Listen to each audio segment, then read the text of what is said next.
Okay, welcome everybody. We're going to make a start to this webinar, so called Time and Autism, Are We Asking the Right Questions? I'm Emma Gowan, and I'm going to give a brief introduction to the webinar about what we're doing and what to expect over the course of today. So firstly, a background to the project. And this whole project has really come about through the combination or collaboration of two labs. So we have Luke Jones, who runs the Time Perception Lab at Manchester. And Luke is an expert on time perception. And you'll be hearing a little bit from Luke later on today. He's going to be talking a bit more around the different aspects of time and how they're measured. And then there's myself and Ellen Poliakoff, who run the Body, Eye and Movement, the BEAM Lab, and we're interested in sensory and motor aspects of autism. And Ellen and myself got chatting with Luke. We were talking about time perception in autism and did a review of the literature as well. And so this was about 4 years ago.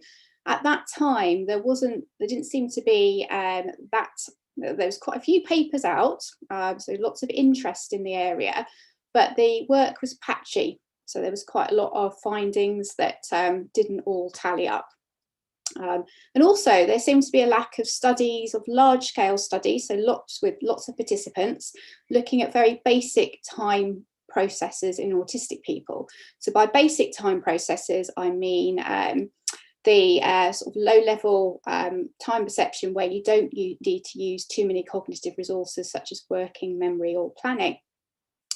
Around this time, a talented clinical psychologist called Martin Casasis also joined our team, and he was very interested in understanding how time in autism could be used in a clinical setting. So this also fed into our interest.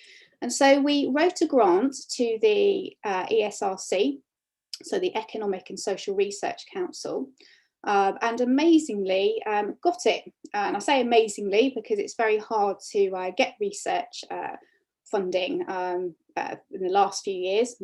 It's probably even got worse now. So this was a really great thing to have got. And so hence the Autism Timing Study was born. And this started around 2017, and we employed Dan Poole to be the postdoctorate research associate on the grant. And Dan has been really instrumental in this whole project. So Dan's the person who set up all the experiments, he's done all the testing. So if you've been a participant, you would have bumped into Dan. And he's also been a major contributor of the workshop today. He's done most of the organisation. So I think Luke, Ellen and myself really would like to thank Dan at this point and say, thank you and well done for all your hard work. Why are we running this workshop, and why have we entitled it, Are We Asking the Right Questions? Well, the idea is we wanted to get a group of people together with different experiences of time. So we've got researchers, we've got autistic people, family members with lived experience, and we've got clinicians and people from the education sector. We want to share our findings of this project, but also to listen to other people's views and findings and see if together we can improve our understanding of time perception in autism, but also importantly, understand where we need to be targeting the next steps. This is an outline of what's going to happen today. So the yellow indicates where we've got pre-recorded talks. Now, the key thing here is, although the talks are pre-recorded, the speakers, the presenters are here today. So they will be able to chat with you and answer any questions and comments. So we're here at the moment, we're on the introduction. We're then going to go into a video where we've got 5 autistic people sharing their experiences of time. We'll then move on to an introduction to time perception by Luke. There'll be a break during which Luke will be available to in the chat to answer any comments. 12 o'clock, we've got our first invited speaker. So Christine Fulton-Wagner from Munich.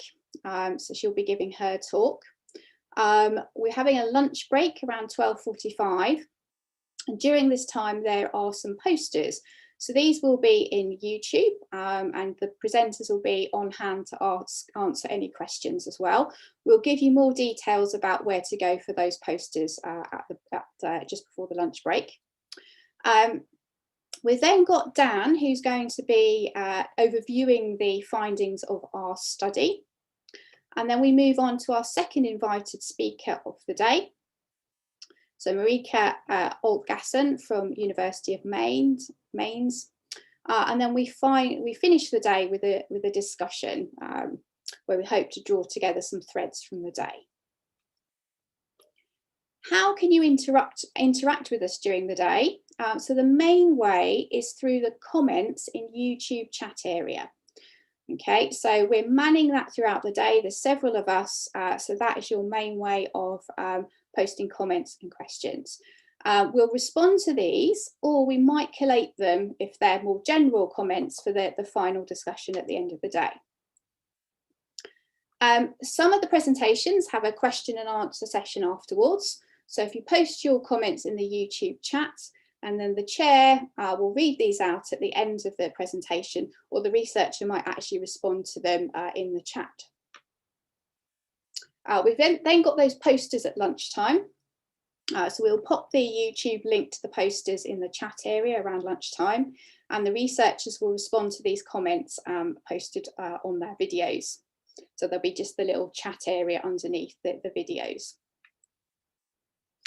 We have some feedback forms which we'd very much appreciate if you could fill these in. We'll email these out to all attendees, but we'll also put a link in the chat at the end of the webinar. An important thing to note is that this webinar is recorded and is going to be available after today. So if you miss anything or want to go back to anything, you'll be able to do that. But it's also important to remember that we're recording this, it's going out live, and the chat comments are not confidential. So we do want to emphasise, please don't post any sensitive content.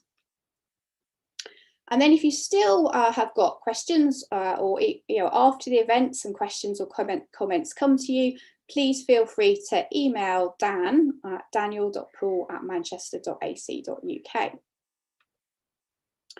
Just also a few words around terms of engagement for today. So please remember, this is a webinar on time and autism. So we really want to keep our questions and comments and chat very focused on this topic. If we feel the discussion is moving away from this focus, we will add some friendly reminders in the chat to try and keep us on topic. So obviously we want to stay within the time frame today as well. Please be polite and respectful to others when you post your comments or questions. So if we probably won't, but if we did get any disrespectful comments, we would need to block those comments from that individual.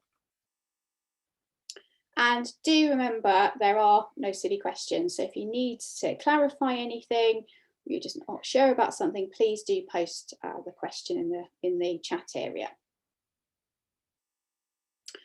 And then I also wanted to just share a few words about Autism at Manchester, which is closely affiliated with this project. So at Autism at Manchester, we're a community of various people, so academics, clinicians, autistic adults and family members. And we really work together, trying to achieve quality research with real meaning for autistic people. And our key aims are to share knowledge, so a bit like what we're doing today, so share knowledge and understanding around autism research, and collaborate on the selection, design and conduct of research. And we do this in a number of ways. So we have a mailing list where we circulate information about projects, findings, opportunities to get involved. We have a newsletter that goes out twice a year. We have an expert by experience advisory group. So these are autistic people and family members who provide advice and feedback on our research. And I'd like to extend my thanks to them because they have contributed to this project as well. We have events like this one and seminars. And indeed, a event that we ran a few years ago now called Building Bridges. We got advice and talked to autistic people and family members about what kind of things that they would like. How can we disseminate our work? And they actually said we'd prefer some different ways of disseminating work, so things like videos and text-based alternatives. And so in some ways we hope that this webinar format goes to listening and helping with creating a variety of ways of disseminating work. We also develop educational resources. So things like we've got some guidelines for researchers for working with autistic people. We have a website, so feel free to look at that. And if you would like any more information or to join the mailing list, please contact me at emma.gowan@manchester.ac.uk. So just to finish, this is an example from an event that we ran a few years ago.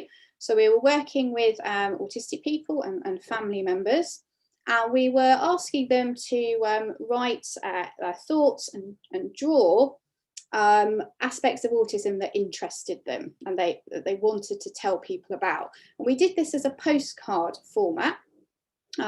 So in this case, this particular person, they wanted to talk about time. I thought was relevant to today. So they're expressing to everyone, and especially those who are close to them, that please, I sometimes get lost in time and I can be late. So please don't take it personally. So I think that comment and postcard is quite apt for today, and we'll probably hear a little bit more about this throughout the day. But this leads nicely on to our first section of today. So this is a series of videos, a video with 5 autistic people talking about their experiences of time. Dan interviewed them over Zoom, so apologies, in some sections the connection is a little bit less than optimal, but we hope that you enjoy this first session of hearing from autistic people and parents about their experiences of time. So I'm going to stop sharing and Dan will set that video going.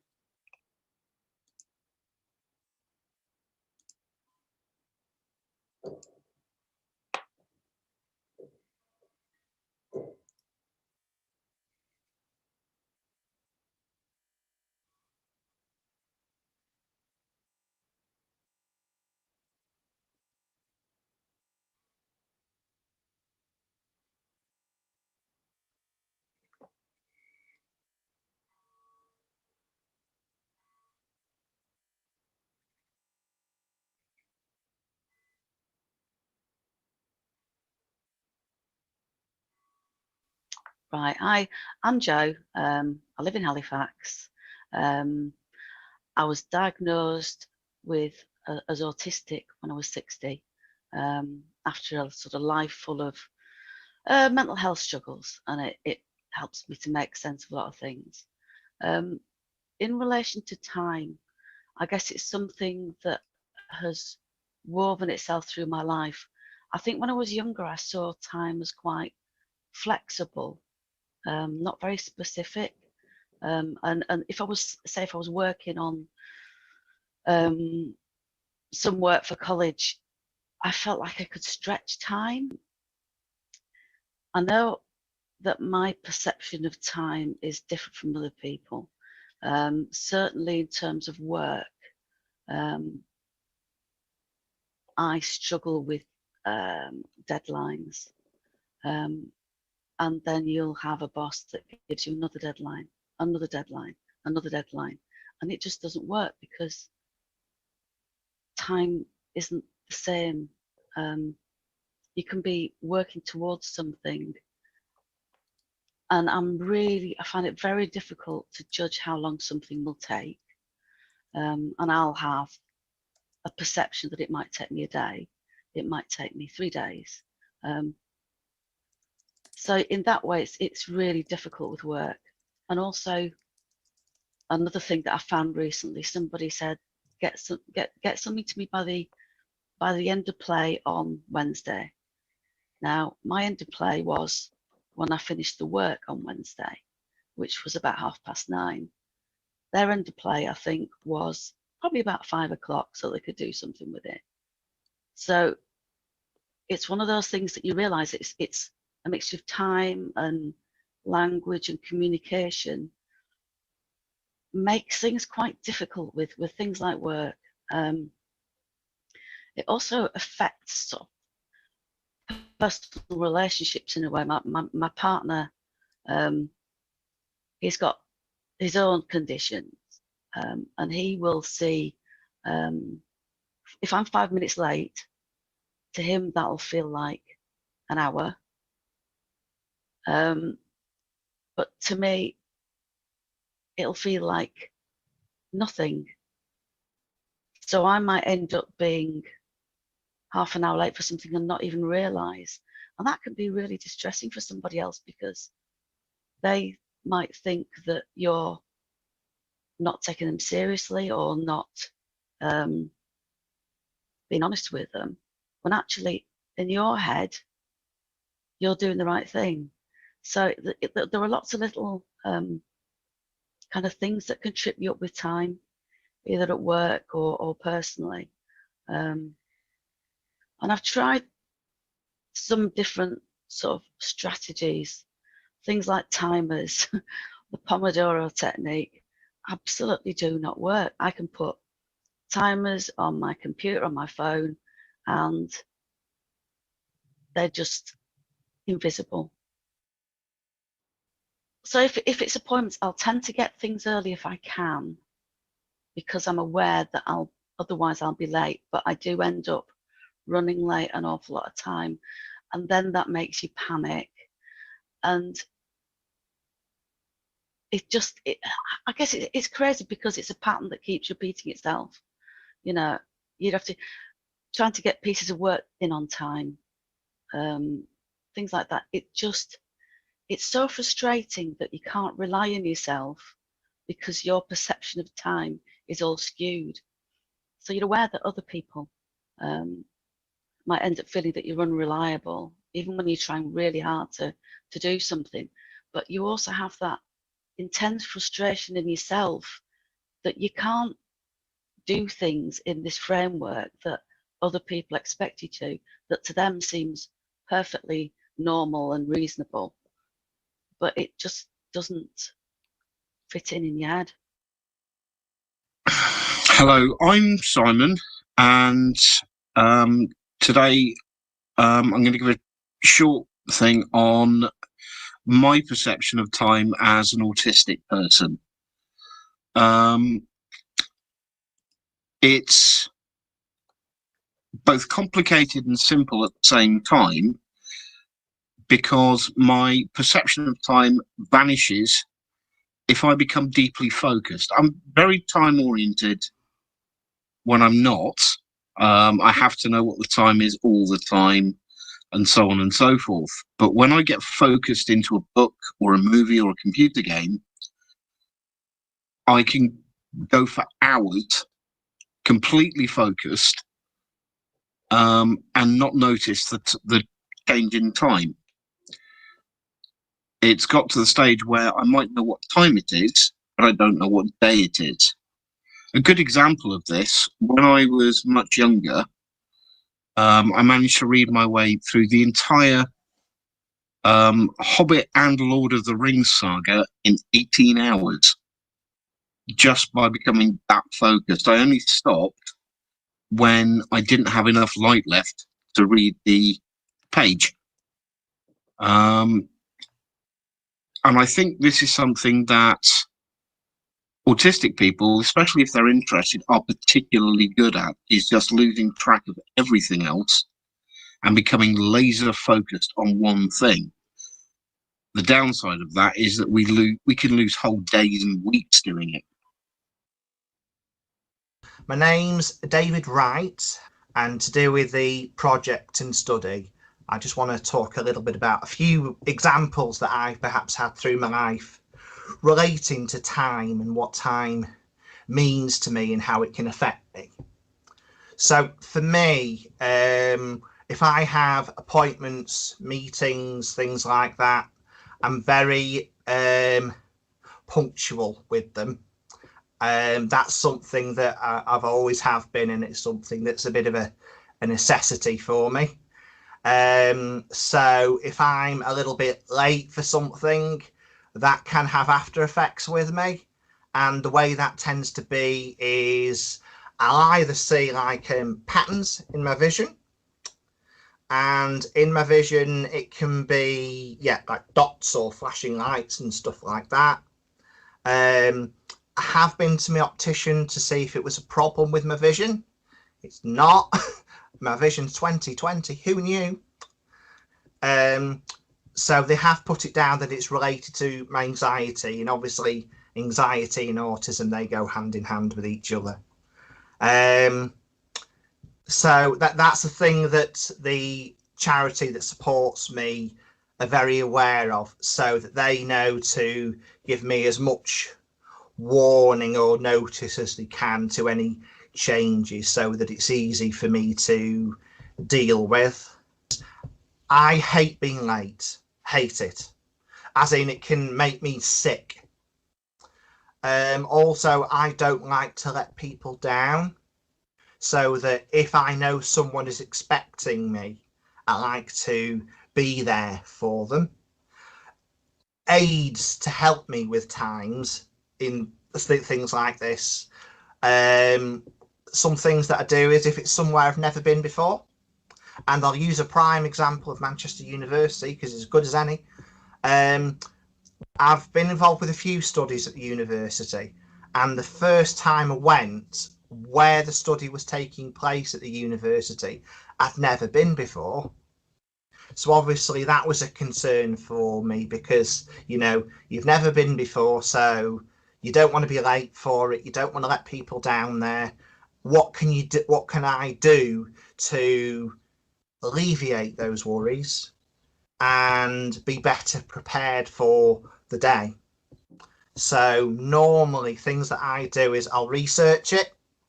So I'll look up sort of points of interest for the journey along the way to look out for, so that I have an idea of how long the journey is going to take, and to keep an eye out for things so I know where I'm at. I tend to like to arrange dummy runs in advance as well.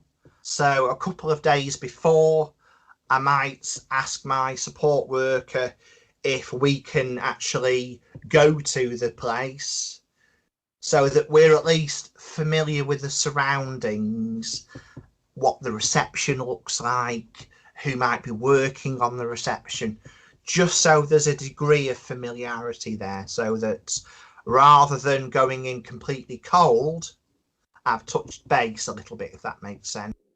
Some scary things have happened with me as well.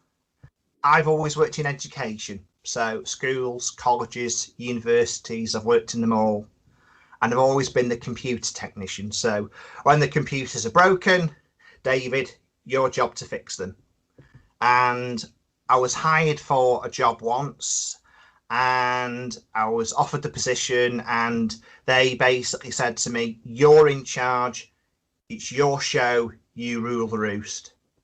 So I did the preparations, got into the school, and I was in the school for about 2 weeks. And at the end of the 2 weeks, they basically turned around to me and said, there's no job here, clear your desk. And they literally just said, as in, they didn't even say leave at the end of the day. It was a case of, you're done. There's the door. And this was at 10:30 in the morning. And I left the building, and there was a park that was nearby the school. And I sat down at this park, and as I say, it was about 10:30 in the morning. And when I next looked at the time, it was 4 o'clock in the afternoon. And I have absolutely no idea where that time went, but it scares the hell out of me.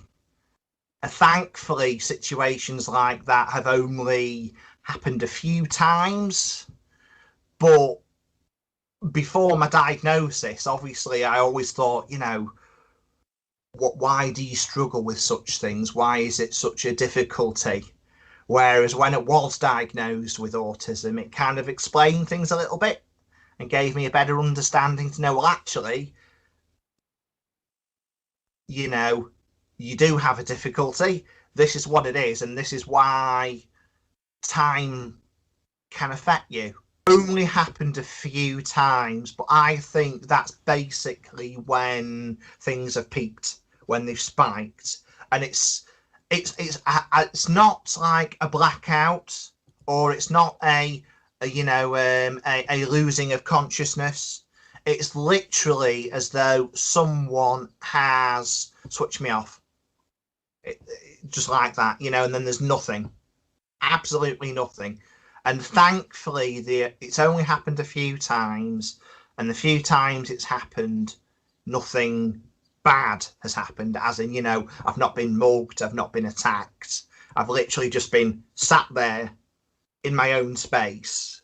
And I think it's when my mind can't deal with something or can't process, that's what happens, because it just doesn't know what to do, so it just turns off. And I think it's basically like hitting the reset on a switch on a computer.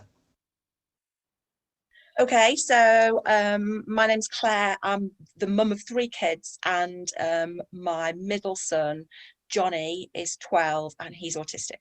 Johnny's struggle with time is absolutely enormous, and it doesn't seem to be getting any easier for him. So I really want to find ways to sort of help him understand time a bit better, and that's everything from looking at an analog clock to understanding that when he gets in bed at the end of the day, it's still the day that he's just experienced, because he'll get in bed and he'll talk about what happened yesterday, but he's actually referring to the day that's just passed.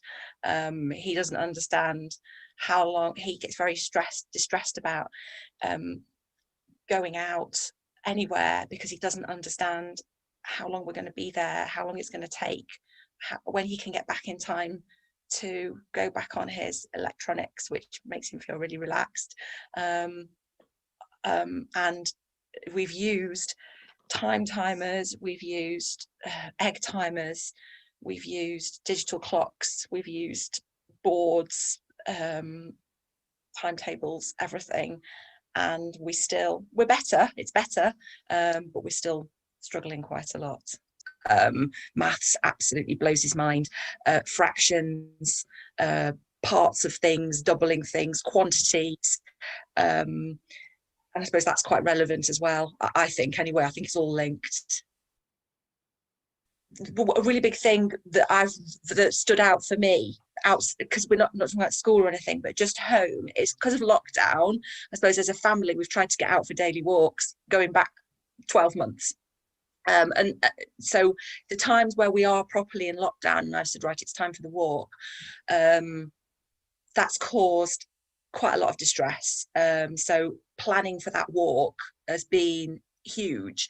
And I mean, we ended up, I ended up taking my phone last time we went, and taking about 40 photographs of the same walk that we do around Sale Water Park, and putting that in its own folder in my camera so that he can have a look at all those photographs to remind him exactly what the walk looks like, and the order in which we do it, to remind him that I suppose there is a beginning, middle and end to it, because he can't seem to conceptualize or understand that it's ever going to end. I think that's what's hard for him. He's gone to high school this year, and he's got a TA from heaven, and school are brilliant, and now he knows where to look at his timetable every morning. At home we look at it together every day to work out what he's got.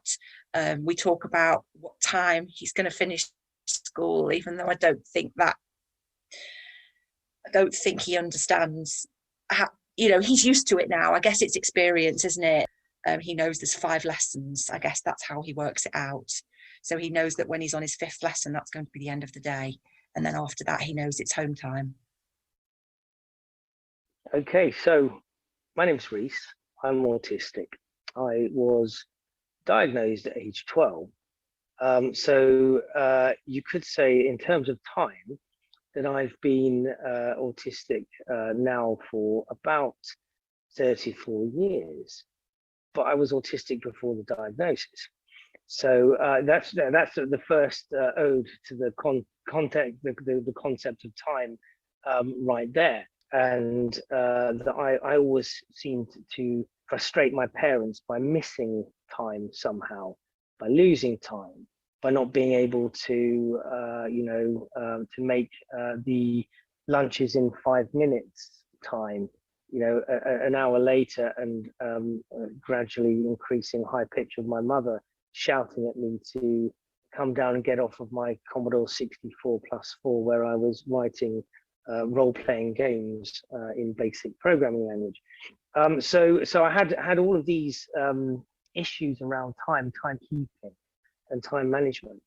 I was very late to time my shoelaces, and I was also one of the latest to be able to tell the time on an analog clock. And analog clocks used to really wind me up, no pun intended. I just didn't get them. And I learned to tell time by counting everything from the 12 o'clock and counting around. And I had to do it like that for a long time. And even now, it takes me quite a few seconds to work out the time on an analog clock. And I used to keep saying to my mother, it's wrong, it's wrong. And so she'd look at her digital clock and change it. And suddenly it was apparently telling the right time, but I would still insist that it was wrong. The time was wrong. And she used to get quite frustrated. And I didn't have the theory behind me, but I knew that it was wrong. And I believe now that what I was looking at, and bear in mind, we all work from the Gregorian calendar, and it's wrong. A year isn't 365 days full stop. It's 360 minutes and about I believe, and it causes a problem. And I think I knew that it was wrong. And it wasn't about that it was displaying the wrong time as the time is now. I just thought it was wrong. And I used to dream about it. I used to think, actually, would it be better if it had 13 hours? Would that correct it? And I used to become quite preoccupied with this conundrum. But perhaps the biggest issue that I have is time management. And even now, having a perception of time, I'm easily distracted. There are lots of time constraints that are put on me, whether it's to complete a particular task in an allotted time. And I've realized I cannot assess correctly. And I don't have a complete handle on why. Now, one of my big coping strategies is only do 2 things in any one day. And I only ever have 2 big tasks to do in any one day. And I set an alarm now on my phone.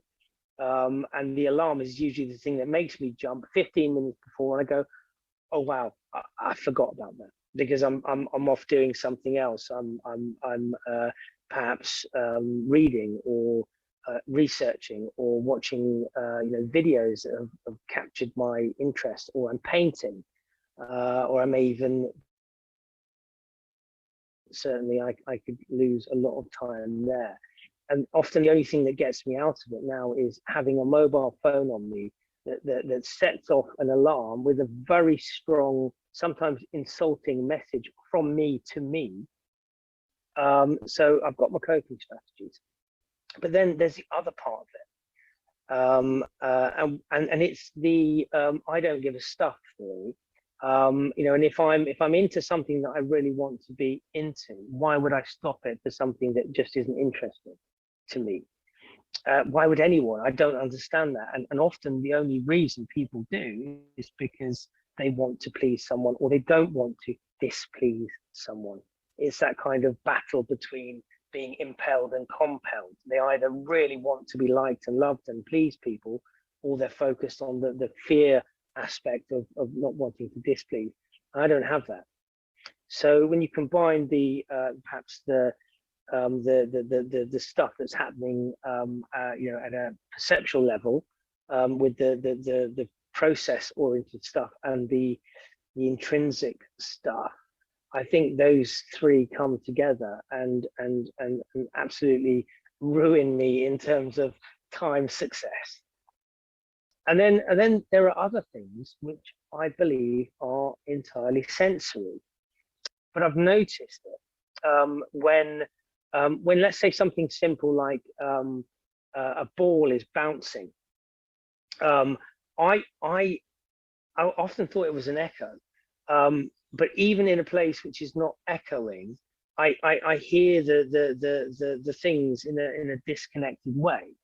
So and this disconnection can be quite substantial. So a ball bounces, and then I get a sound, and I don't think that can be wholly explained by acoustics in the sense of an echoey room. And often I'll hear the sound of the ball bouncing a long time after the ball has stopped. Thought about it ahead of talking to you, and I want to find out a little bit more about it. I don't know if that's a common issue. I don't know if there's been much research on that.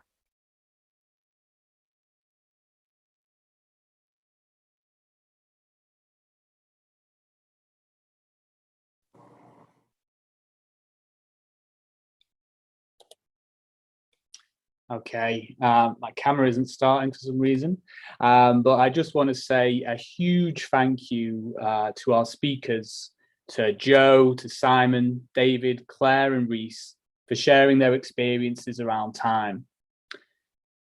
The thing that's really notable there is that there was really a real range of experiences expressed, real variety of ways in which people experience and interact with time.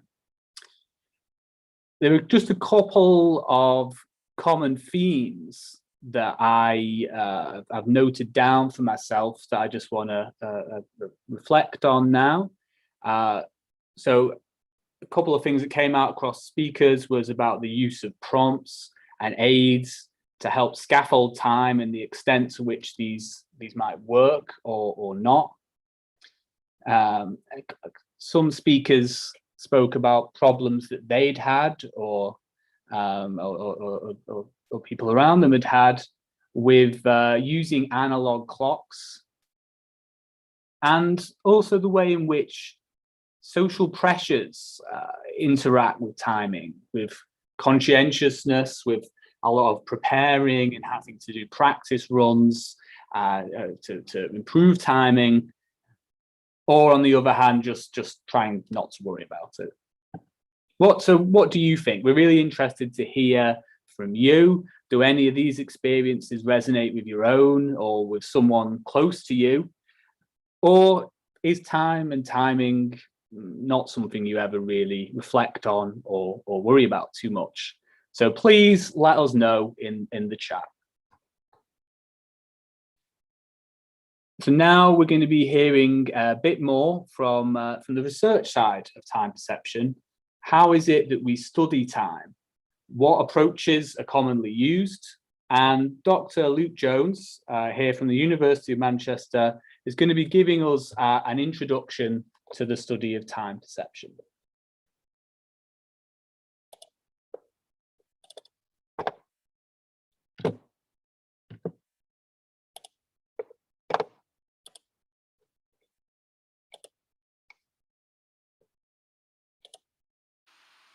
Hi, my name's Luke Jones and welcome to my short talk. The overall aim of this talk is to give you a non-academic, non-jargon, as far as I can, overview of the field of time perception. So hopefully this will make some of the material that's presented after me more clear and may help facilitate the discussions and the questions that you might want to ask. So I want to give you an idea of the different types of thought processes and behaviours that are grouped under the term time perception. There are many types of thought processes and behaviours which are grouped under the term time perception. And this can be a problem, as when people are referring to time or timing, they can often be referring to something very different from somebody else talking about time or timing or time perception. I will be skipping almost all of the technical detail, cognitive models, but I'm more than happy to go into depth into those in answering your questions. Timing and time perception is a huge umbrella term to describe a huge array, a huge number of thought processes and behaviours that relate to time. And really my take-home message to you, if you get nothing else from this talk, is that confusion in this area is huge unless you are clear about the type of timing you are referring to. So if you're referring to a group of people or a person having problems with time or time perception, it's not enough to just say that. You need to define what type of timing you are talking about. Okay, so here I've sketched out in this diagram the different types of timing that I think about as coming under the umbrella of timing and time perception. So on the one hand, we have what you might want to call fundamental timing. I'm going to go through each of these in turn in a moment. So these are the fundamental perceptions of the time aspects of the world around us. So our perception of duration, our perception of the order of that events occurred, so temporal order and simultaneity, so which event happened first, whether two events happened at the same time. Thirdly, what we might call passage of time judgments, and these are not judgments of duration, but are feelings about how quickly or how slowly time seems to pass in different situations. And then lastly, on this fundamental timing group, we have motor timing, coordinating your actions, your behaviours to coincide with events happening in the outside external world. Next to this, we have what you might call higher order thinking about time. So these are to do with things like telling the time, punctuality, estimating how long it's going to take you to do a certain task, or how long it's going to take you to get somewhere or walk somewhere, and other thoughts about time and the world, more sort of fuzzy concepts. And related to this, which I think is quite important, is our emotional relationship to time. It's not enough that I know that, for example, I'm going to be asked to give a lecture next Tuesday. I can have that event in my diary and I know when it is, but I also have a feeling about how close that event is. Okay, so the vast majority of the research that I do is concerned with the perception of duration. So how we perceive how long an event lasted for. So typically in the lab, I will present you with sounds, lights and vibrations, and I can get you to do a whole load of different tricks with these. So I can ask you which is longer, I can ask you whether this duration is the same as the one I gave you before. I can ask you to estimate duration, so I simply show you a light or play you a tone, and I ask you how long was that light, how long was that tone. Or I can get you to do what we call production, so I can say to you, please hold down this button for what feels to you to be 3 seconds. And this type of timing, this perception of duration, also called interval timing, the majority of the psychology of time is concerned with this. And we have very good models and characterization of this ability. And people are really good, really good at this type of timing. But there are problems with this. Although it's been well explored in the laboratory, we tend to only use very short durations. Quite often the longest durations we'll use might be no more than a couple of seconds long. And there are reasons for this. One is if you use long durations, it makes the experiment very long and very boring. And secondly, if we're using durations which are more than a few seconds, then people start using different strategies. So they might start counting, 1 1000, 2 1000, 3 1000, that kind of thing. But nonetheless, we know that we must be doing this type of timing in our everyday life. So although we're studying it in the lab and it might look as if it's very much removed from everyday life, we do know that people are doing this kind of duration timing in real life. An example I often give is you're crossing a road that you've crossed many times before, at pedestrian crossing. You press the button and you wait for the green man to appear. And on this particular day, the green man seems to take longer to appear than he normally does. But this simple example actually gives you two interesting pieces of evidence. One is that you have stored in your head some reference, some memory of how long it normally takes the event to happen, how long it normally takes the green man to appear. And secondly, that from the moment you press the button, you were on some level timing how long the gap was between pressing the button and the green man appearing. And there seems to be lots of examples of this in everyday life, particularly when we're waiting or anticipating for something to happen, that we're using our perception of duration, we're timing the interval. And this perception of duration is thought to be based on some kind of internal clock, that we have some kind of internal timing mechanism. And we also know in certain experiments that we can actually change the speed of this internal clock or this internal timing mechanism. Other fundamental timing that we can investigate in the lab is temporal order and simultaneity judgments. So we can play people sounds and lights, and we ask them which came first, the sound, which came first, the light, or did they occur at the same time? Or I can show you a voice on the computer screen, a talking head, and I can ask you whether the voice is in sync with the mouth or not. Another fundamental type of timing we can look at and examine in the lab is motor timing.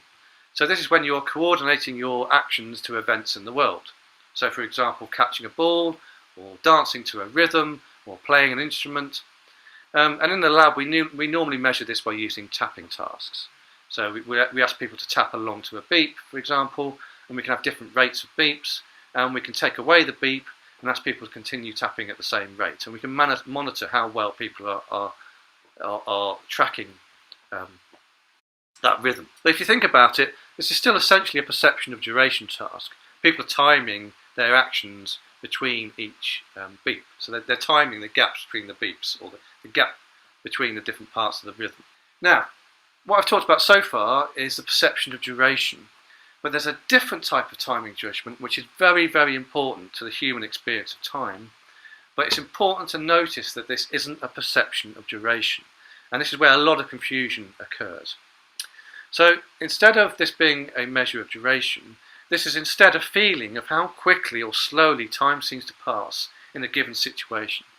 So for example, while you're listening to me, time is either flying by because you're interested, or it's crawling by because you're not interested in, or you find me irritating in some way. Okay, and we all have this kind of experience of time either speeding up or slowing down, depending on how boring or how interesting the situation is. There's some interesting details about these situations which I won't go into now, but will probably come up in conversation later. And we have some idea about what affects this. But the important thing to note is that often what sounds like a judgment of duration is actually a passage of time judgment in disguise. For example, someone might say to you that they were in the queue at the supermarket. I was in that queue for hours. Okay, now that sounds like a judgment of duration, but actually if you ask them how long they were in the queue, they'd say, oh, I was in the queue for 10 minutes. Okay, what they're doing is they're expressing their frustration. They're expressing how slowly time seemed to pass while they were in that frustrating queue. So it's actually a passage of time judgment. Their judgment of how long that queuing was isn't affected, but their passage of time judgment is. And the vast majority of questions that people ask about time, or ask me about time, are to do with passage of time judgments and not about the perception of duration. So people will ask about why and how time seems to pass more quickly as they get older, why Christmas seems to come round quicker every year, why time in lockdown felt so weird. All of these kind of human experiences of time are almost always to do with the passage of time. So moving on to other behaviours and thoughts concerning time, then an important one is temporal orientation, or if you like, when am I? Where am I in time? When am I in time? And this has many different aspects to it. And not all of them I think have been fully explored. And there's a lot of crossover here between different types of phenomena. So on a developmental level, then learning to tell the time from a digital or analog clock, watch, or more typically now a phone. Some children find this easy, other children have difficulty with this. Understanding the months of the year and their order and what happens in different months of the year, understanding how seasons change. But also not just knowing what time it is or what day it is, but that time or that day having a meaning to the person or some emotional reaction. So you might look at the clock and the clock says it's 1:45 noon, it's 1:45 midday. Okay, you can read the clock, you know what time it is. But we may differ in our emotional response or what that means to us. Okay, I might look at the clock and it's 11:45 and I think, oh my goodness, it's nearly halfway through the day and I haven't got enough work done. Someone else might look at it and think, God, I haven't had any breakfast and it's nearly lunchtime. Okay, you have some emotional reaction, emotional feeling to it. Another aspect of this is understanding how long a certain duration is going to feel. So if I say to somebody, we're leaving for the shops in 5 minutes, okay, or I say to the child, yes, we'll do that in 5 minutes' time. Knowing what 5 minutes is, that 5 minutes is longer than 4 minutes and shorter than 10 minutes, okay, everybody can probably conceive that. But having an idea of how long 5 minutes is going to feel is a different kind of behaviour, a different kind of type of thought process. And this is further complicated by the fact that parents often lie to their children about durations. Okay, so the child might be nagging to the parent about something. Can I play on the PlayStation? Can I play on the PlayStation, Mum? Can I go out on my bike, Mum? Can I go out on my bike, Mum? And the parent might keep saying, yes, in a minute, son. Yes, in a minute, son. Yes, in a minute. But they don't mean a minute or 5 minutes. Okay, they mean at some point in the future when they're ready for that to happen. So knowing when something is going to happen is not enough. So knowing that I've got to give a talk next Tuesday, that's not enough. I need to have some feeling of how long it's going to take for me to put that talk together. So I can start planning, okay, the talk is next Tuesday, so I better start work on it today or tomorrow. Otherwise I'm not going to have enough time to get the thing together. Or if I'm going to meet somebody, it's not enough to know that I'm going to meet them at the pub at 8 o'clock. I need to have some idea of how long it's going to take me to get there. What time do I need to leave my house in order to get there? And if you have difficulty with this type of planning, then this can be quite upsetting. You have a fear of being late or social embarrassment or missing out on something that's going to happen. And there are other thoughts about time and the world which don't fit into any of these neat categories. So, for example, what we call prospective memory tasks. And a good example of this is cooking. So remembering that, for example, that the potatoes need to go in the oven 20 minutes before the roast comes out, or making a cup of tea. How long has the tea bag been brewing? I want my tea to be strong. I don't want it to be weak, but I don't want it to be stewed either. There's a fine point there, but I don't set a timer when I make a cup of tea. I have a feeling about how long the tea bag's been in there. Other things like long-term life planning. Where are you going to be in 5 years' time, 10 years' time? Where do you want to live? What do you want your career to look like? Things like thinking back to past experiences. In psychology we call this mental time travel. So you often think back to past experiences to predict the future outcomes of events. If you're in a similar situation to something you've been in before, then you use your past experience to predict it. And if that prediction is wrong, then that forms a new experience which you'll then use in the future again when you're trying to predict something to happen. And also sort of more general concepts which children have to get to grips with understanding how people, places and things change through time. Okay, so going back to this diagram, hopefully now I've kind of given you these categories so that when you're thinking about different aspects of timing, you can start to think, you know, what does this phenomena, what does this type of timing, what umbrella does it fall under, what category does it fall under? And there are some unanswered questions about this which I think are interesting. One question we can ask here is, how do these different types of timing relate to each other? For example, if I know something about how good your perception of duration is, does this predict in any way how good you are at these other types of timing tasks? And on a more global level, do these fundamental timing behaviour that we can measure in a lab, do they relate in any way to these higher order or higher level behaviours about timing? And also you can think about deficits. So if we think that a particular group of people do have a deficit in the perception of duration, let's say that they're not as good at discriminating between how long two tones last for, does this matter? Okay, we might be able to detect a difference in the lab, but does this actually have any influence on their everyday experience or life quality or their timing in everyday life? So lastly, there are two things that I want you to get out of this talk. One, as I said at the beginning, the take-home message that is confusion abounds unless you're clear about what type of timing you are referring to.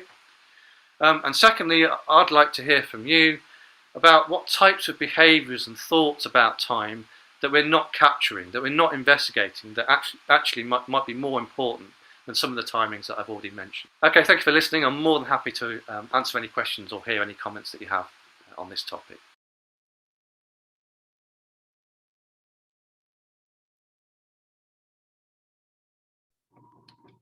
Okay, a great thanks to Luke there for a wonderful and clear introduction to time perception.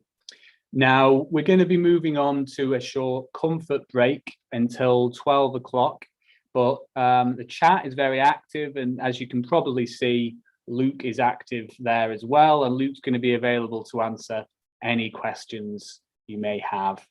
I apologize again, it looks like my camera is not going to be working. Okay, so yes, 15 minutes or so break, and then we will kickstart things again.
Hello. Hey, I'm here.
Okay, we're just going to get started again now. My video has decided not to work again, which is great, but I'm up next presenting. I hope everyone had a nice rest, an opportunity to grab something to eat and chill out during the break, and also engage with our poster presenters. There was a lot of really fantastic and interesting talks there. And the posters are going to stay up there, and do continue to add comments after the session today. So next up is I'm going to be presenting some of our work. So I'm just going to share my screen now.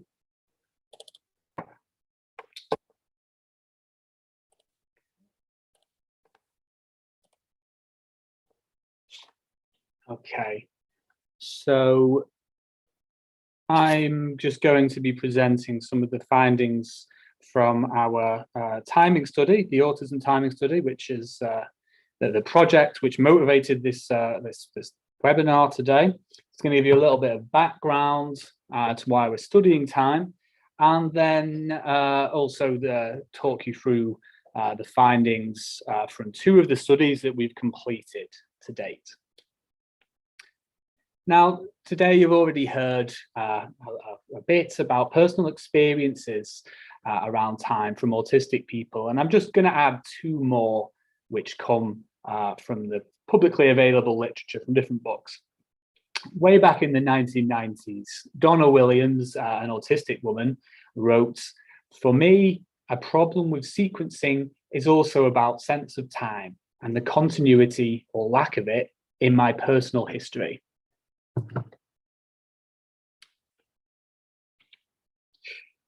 And then more recently, Naoki Higashida, in the book The Reason I Jump, wrote, "Time can only be fixed in memory, in the form of visual scenes. For this reason, there is not a lot of difference between 1 second and 24 hours. So why might this be happening? Why are people having these sorts of experiences? So there's been a hypothesis put forward for this, which has been developed by researchers over the past 10 years or so, the so-called temporal deficit hypothesis.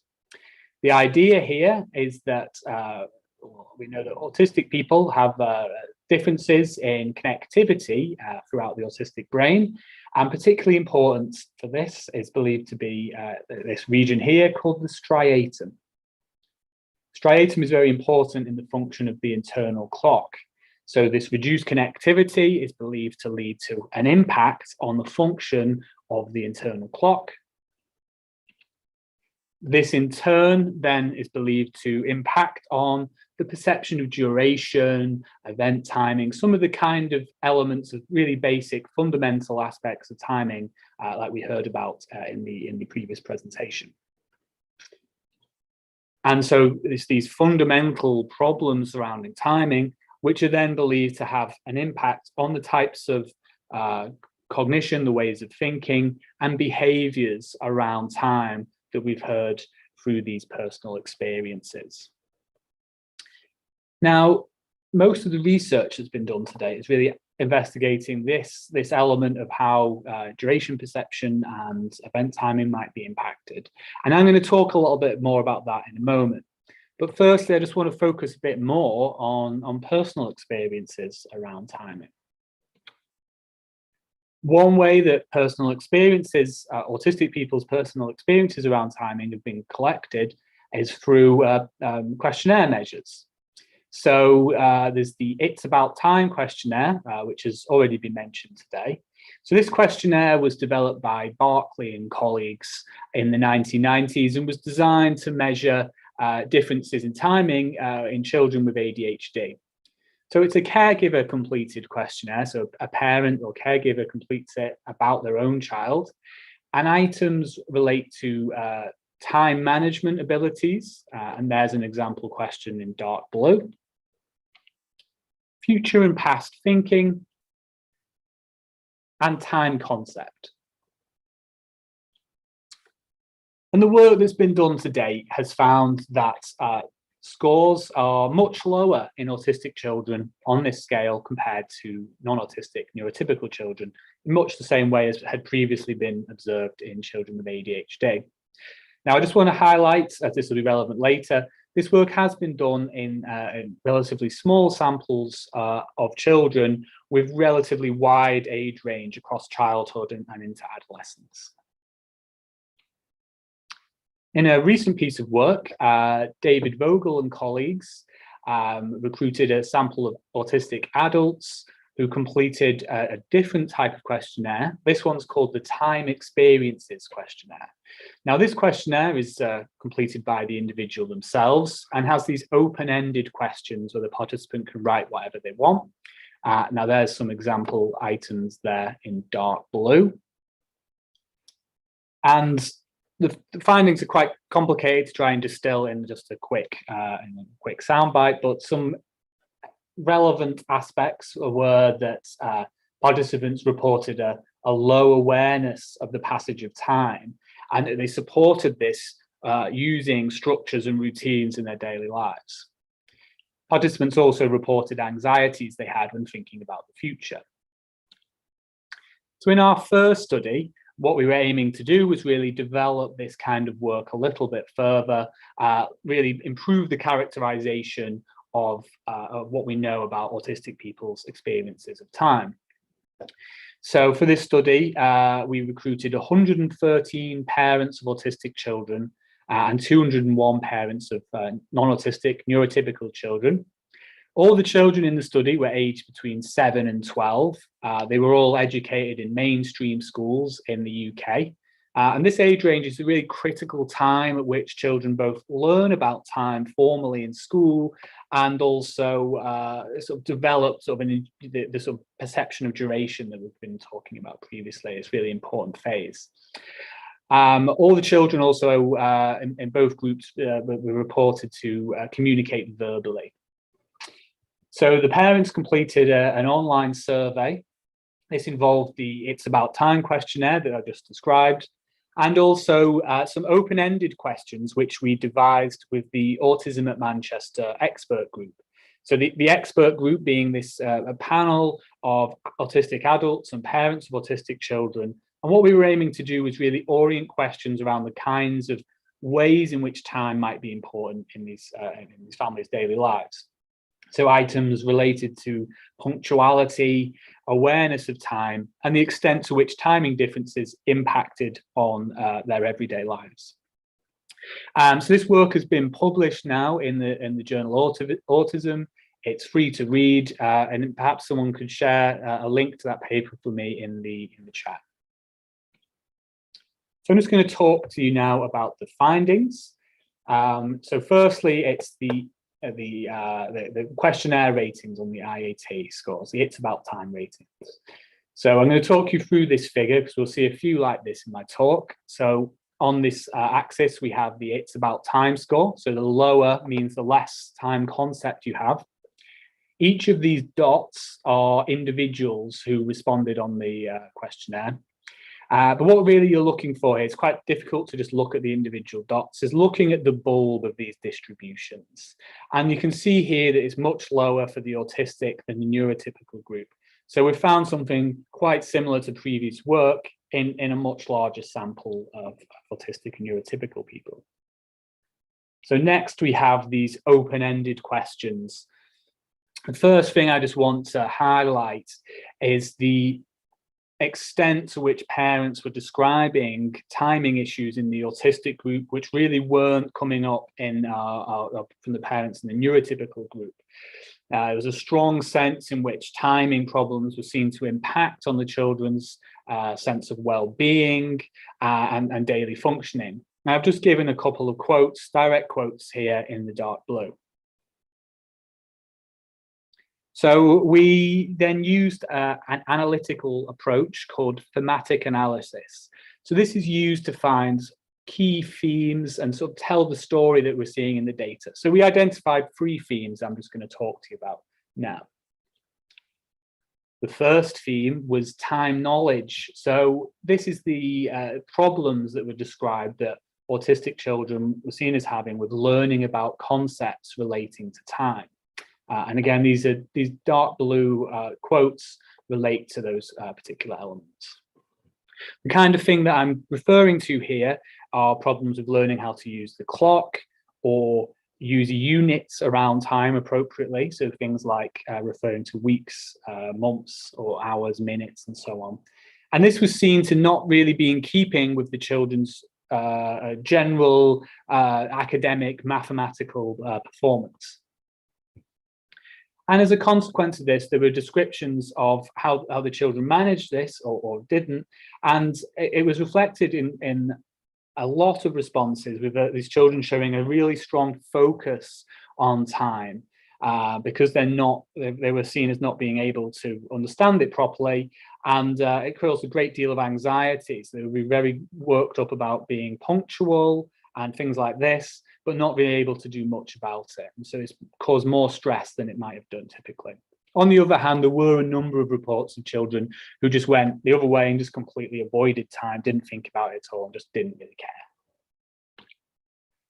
The next theme was prospection. So what we're referring to here is the capacity to think about the future and prepare for uncertain future states of the world, and then react flexibly where your expectations aren't always met. So we found that parents in the autistic group were describing their children having fairly rigid expectations about what the future might be like, and then were quite profoundly distressed where this wasn't met. There were also quite widespread and quite profound description of problems relating to planning, which impacted in a number of domains in daily life. Now, something that came up that was very important here was how the parents described how they supported their children with this. These kinds of issues have been quite widely described before, and but what we found interesting was that the effectiveness of approaches that are usually used to support, such as visual aids or very rigorous routines, this was quite mixed. So there were many parents describing how effective this was, but also many parents who saw it as it wasn't really working for them because their child had to remember to refer to the visual aids or refer to their routine for it to really work and help them out. And many parents really tried to resolve this by providing a lot of support to their children and really helping them very directly with this, minimizing the amount that they had to plan. There was a sense in which parents were quite concerned about this, being aware that this support was maybe preventing them from developing this very important life skill, which is important for independent living. But there was the immediate demands of things like having to be on time for school and for work, which meant that they ended up providing all this support. Now, the final theme is monotropism. So this isn't our own idea. This is an idea that was put forward by sadly recently deceased Dina Murray, who's an autistic scholar who talked about how autism might be characterized by an attentional style where cognitive resources are focused on a relatively closed range of interests. How we observed this in the data was there was a really strong sense in which time was really shaped by these children's interests and the things that they wanted to do with their time. So these children really across the board saw their time as very precious. They were very concerned about wanting to be able to maximize the amount of time that they had to spend on the things that were interesting to them. And so they'd be concerned if where this might be prevented in any way. And one interesting and slightly counterintuitive finding was that many of the parents described how their children were actually much more aware of time when engaged in activities that they were interested in. So that they were descriptions of children really monitoring time to really try and make sure that they were being able to maximize the amount that they could get out of their interests. So just to summarize study one, here we've seen a strong description in which issues related to time were quite widely reported by by parents. Now, I think there are some implications of this work, particularly for an educational setting. Now, firstly, where parents found that parents' descriptions of their children when they were particularly around school was that where the demands of being punctual, being on time, children were basically all this stress in the morning of just having to be at school at an arbitrary time, just causing loads of stress. The children were arriving at school really wound up and it would affect them all day. Where there were reports where the school were able to be more flexible, this was seen as being really helpful to the children, and it really reduced a lot of anxiety that the children were having. It was also noted, we felt that from parents' descriptions that maybe autistic children may be at a disadvantage whenever completing work under time pressure. So even where extra time is allowed, problems with sort of managing time, tasks during that time may always set autistic children at a disadvantage. Should note that there are limitations to this survey. All we've gathered here is the perspective of parents. It would also be really important to get the views of children or the children themselves on these exact same behaviours. And I think teachers who see the autistic children in a slightly different context, the structure of a school day, would also be useful in gaining a better, fuller picture of these kinds of behaviours. Okay, so that's study one. I want to take you back to this slide now, just to remind you that we're going to be looking at the ways in which we're now going to be looking at studies which have looked a bit more at this side of timing. So with regard to perception of duration and so on. So when looking at how researchers have tested this hypothesis empirically, Dr. Martin Casasous, who is a PhD student working within our group, completed an excellent systematic review. So a systematic review is a piece of work whereby you read all the existing work on a particular topic, bring it all together, synthesize it, and use that to make sense of what research is telling us. Now, much as in Luke Jones's talk this morning, we found that there were there's a wide variety of ways in which you can understand and look at time. And accordingly, the existing literature uses a really wide variety of approaches to measuring timing differences in autistic and non-autistic people. Accordingly, the evidence base is actually quite mixed. So this temporal deficit hypothesis would predict that autistic people would perform consistently worse on a variety of timing tasks. But actually, there are some studies that do support this idea. There are also some studies which show no difference between autistic and non-autistic people, and a number of studies which show superior timing in autistic people compared to neurotypicals. And you've heard about some of this work in the talk earlier.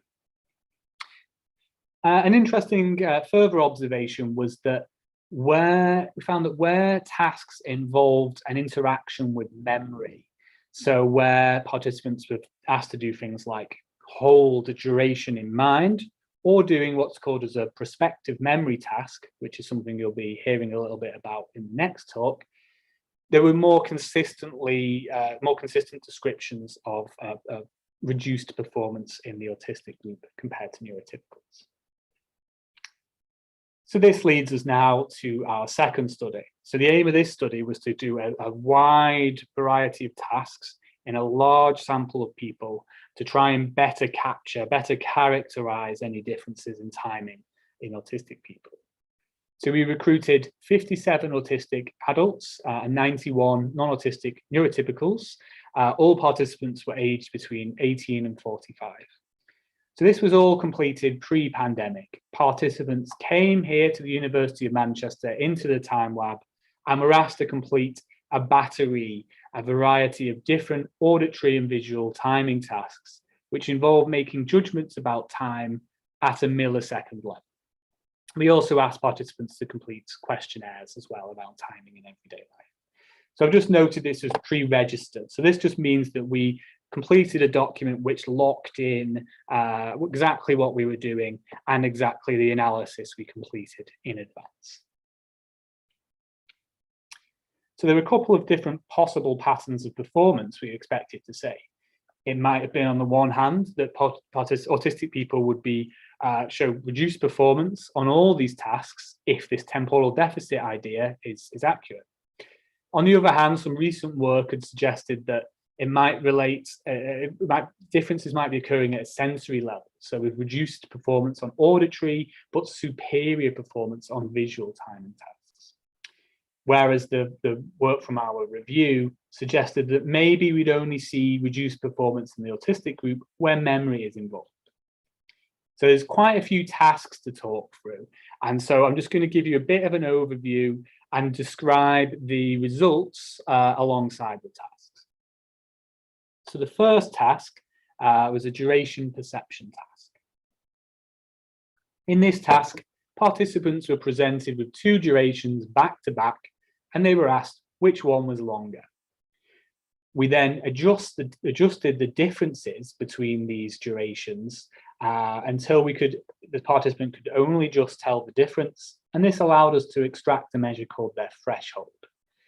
So the lower your threshold is, the better you are at timing. And the important thing that we observed was remembering the extent to which these bulbs overlap. There was no difference on either the auditory or visual timing task between the autistic and the non-autistic people. The next task measured event timing. So in this task, the participant was presented with 2 stimuli in very quick succession. They were then asked which one of those came first. Again, we adjusted the offset between them until we could find the threshold, just meaning exactly the same thing. Reduced lower threshold means you're better at the task. And again, we found that there were no differences between the autistic and the non-autistic group on this task. So there were no differences in performance here. Next up, we've got some slightly more complicated tasks. So the next task is a verbal estimation task, which is measuring clock processes, internal clock processes. So in this task, the participants just asked, how long was that duration? They had to type out how long they thought it was in milliseconds. Sounds like quite a difficult task, but people actually tend to be quite good at it. You can see here that we extract a measure called the slope. Essentially, a slope of 1 would mean the participant is performing completely perfectly. And the important thing, again, was there were no differences between the autistic and the non-autistic group. On the next task, we were measuring the interaction between clock processes and memory. Here, the participant was presented with a duration. They were asked to remember it, to hold it in their mind. And then they were presented with other durations, which they had to say whether they were the same or different to the one that they previously remembered. Here we get a measure called A prime. The important thing here is that higher A prime, and an A prime of 1 means you're performing perfectly. So the higher it is, the better that you're doing. Now, it's a little bit difficult to unpick here because we had a couple of different conditions with different duration lengths. But overall, the autistic participants performed less well compared to the non-autistic people on this task, although it was quite a small effect. So the autistic participants were performing less well when memory was involved alongside the clock. Next up, there's a task that was a little bit different. This is called a retrospective timing task. So when the participant came in, they were being asked to do all these different tasks. When they first arrived, I or Martin, who was also involved in testing, would ask them for their clock, for their phone or watch or what have you. We put that in a basket. And unbeknown to them, we started a timer at the same time. Then after a fixed point in testing procedure, we asked them how long has passed since I took those off you, took your clock or watch off you. So here, a score of 0 would mean the participant was performing this task perfectly. And negative scores mean that they were underestimating. Positive means they're overestimating. So a bit surprisingly, that even though we were asking people to do quite boring experimental tasks, everybody or people tended to underestimate it. Time was flying for them. But importantly, there was no difference in the extent of this between the autistic and the non-autistic people. Finally, we have our questionnaires. So there's the It's About Time questionnaire, which I talked a little bit about before. And we actually replicated our finding from the work with children, where the scores are lower in the autistic group compared to the neurotypicals, although must be noted to a smaller extent. On the other hand, we also used a different questionnaire called Time Structure. And I'll tell you a little bit more about this in a moment. So this is measuring something else called time structure. And the autistic participants responded, ratings were higher compared to the non-autistic group. So importantly, there were differences on questionnaire measures. So there's quite a lot there. Just to try and summarize this for you, overall, the evidence really does not support a so-called timing deficit in autistic people. There were no differences between the groups on most of these basic experimental tasks, although there's this effect of memory. So it may be that there's something to do with how time is encoded in memory or retrieved, which might be different in autistic people. And this requires further work. Also, we saw these differences on questionnaires, on the questionnaire measures. So just to try and summarize this, there were autistic participants were reporting reduced time management and conceptual understanding of time, but also increased time structure. Now, time structure refers to this extent to which you extract meaning and value from your time. It's negatively correlated with boredom proneness, and this was increased in autistic compared to neurotypical people. So in summary, what we're finding so far is that time can be an issue for many autistic people. Fundamental timing, as measured on these experimental tasks, seems to be largely similar to neurotypicals in our adult sample. So it might be that the internal clock is actually not impacted in autistic people as previously suggested. And we've seen these differences in how autistic people interact and use time in their daily lives.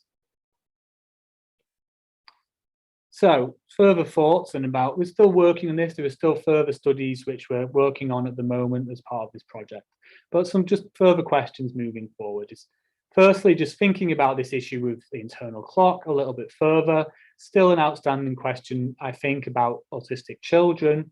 And so further working sort of using similar sort of extensive batteries of tests in large samples would be very useful in better understanding whether there might be some developmental delay in sort of this basic internal clock processes. Also, all these tasks do involve making an explicit timing judgment, not the sort of thing that you're necessarily always doing in daily life. You know in advance that you're going to be asked something about time. What about timing tasks where timing is being measured implicitly in something that you're doing? As I did mention earlier in my Q&A session with Christine, it's interesting to know the extent to which executive functioning is relevant here, and particularly this way in which timing may be interacting with an individual's interests or this sort of monotropic attentional style. And it's through the sort of better characterization of timing differences in autistic people that we might better understand where there are challenges and where there are advantages, and then accordingly we'll be in a better position to try and target effective support where it's needed. So I finally just want to say thank you, firstly to the study team for we worked on this together. So that's Luke Jones, Emma Gowan, Ellen Polyakov, and Martin Casasous. The Autism at Manchester expert group, who provided really useful guidance on these studies and interpretation findings.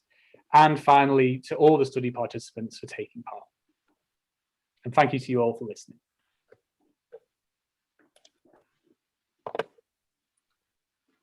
Okay, thank you very much, Dan. Hopefully I'm on screen now. We stopped screen sharing. Yeah, stop screen sharing. I don't seem to be able to share my video again. I'm sorry, I'm going to be invisible here. Okay, well, people can stare at my ugly face instead. Thank you very much for that talk, Dan. And while I've got the opportunity, I just wanted to thank Dan for organising this workshop, and also for keeping our study on track. Obviously, the last year or so has been particularly tricky with lockdown and trying to keep everything going. And Dan's done an amazing job. So Dan, there's a couple of questions in the comments, but I just wanted to pick up on a few things out of the study which I thought were particularly striking, particularly the interviews with the parents of people with autism, of children with autism, and parents of people of children without autism. What was particularly striking, I thought, was the amount of stress caused by simply getting to school on time, and the differences between the schools which were flexible about that and the ones which weren't. Was that a surprise to you as well? Perhaps a little. I suppose I didn't anticipate I would perhaps expected that getting ready to be places on time, from what we've learned about timing differences in autism, you might expect then that you're going to have these challenges doing things like getting ready for school on time. But yes, the extent to which that this was clearly causing a range of issues, that this was really causing for many of the parents and the children, well, particularly for the children, just a great deal of distress, and or the lengths to which they were all needing to go through to try and minimize the amount that needed to be done so they could get to school on time. Whereas on the other hand, yes, where a little bit of flexibility was being allowed, this seemed to, from reports, seemed to be very beneficial to the child. And I can imagine if this is the case, it must really have a real impact on children. You don't want to be starting the school day, arriving wound up. It's going to impact your ability to concentrate, function throughout the day, through often very what can be quite arbitrary in this timekeeping. So it's something to bear in mind, and I think it's something that we perhaps should be looking at in a little bit more detail, particularly in that particular area, and what can be done about that. Yeah, I mean, I think it's interesting. I mean, for me, the evidence about deficits in sort of fundamental timing seems to be very variable or quite lacking, and we've not found any examples of that. But on the other hand, these reports are certainly telling us that time and issues with time are having a massive negative impact on these children's lives, and the amount of stress. So that regardless of what we find in the laboratory, that there still seems to be something that's real about problems with time that needs to be addressed. I'll just quickly go back. I'm keeping my eye on two different screens here. Let's go back to the comments. So I had a comment. I'm not entirely sure if I understand this question, but we'll have a go. So this comment's from Sean Power. Hi, Sean. It's about monetarism that you mentioned. So he said, monetarism, very interesting, but I wonder, is time checking, if I'm reading this right, is the last time checking counterintuitive given the rest? If I find it difficult tracking time internally, then wouldn't I need to check more often?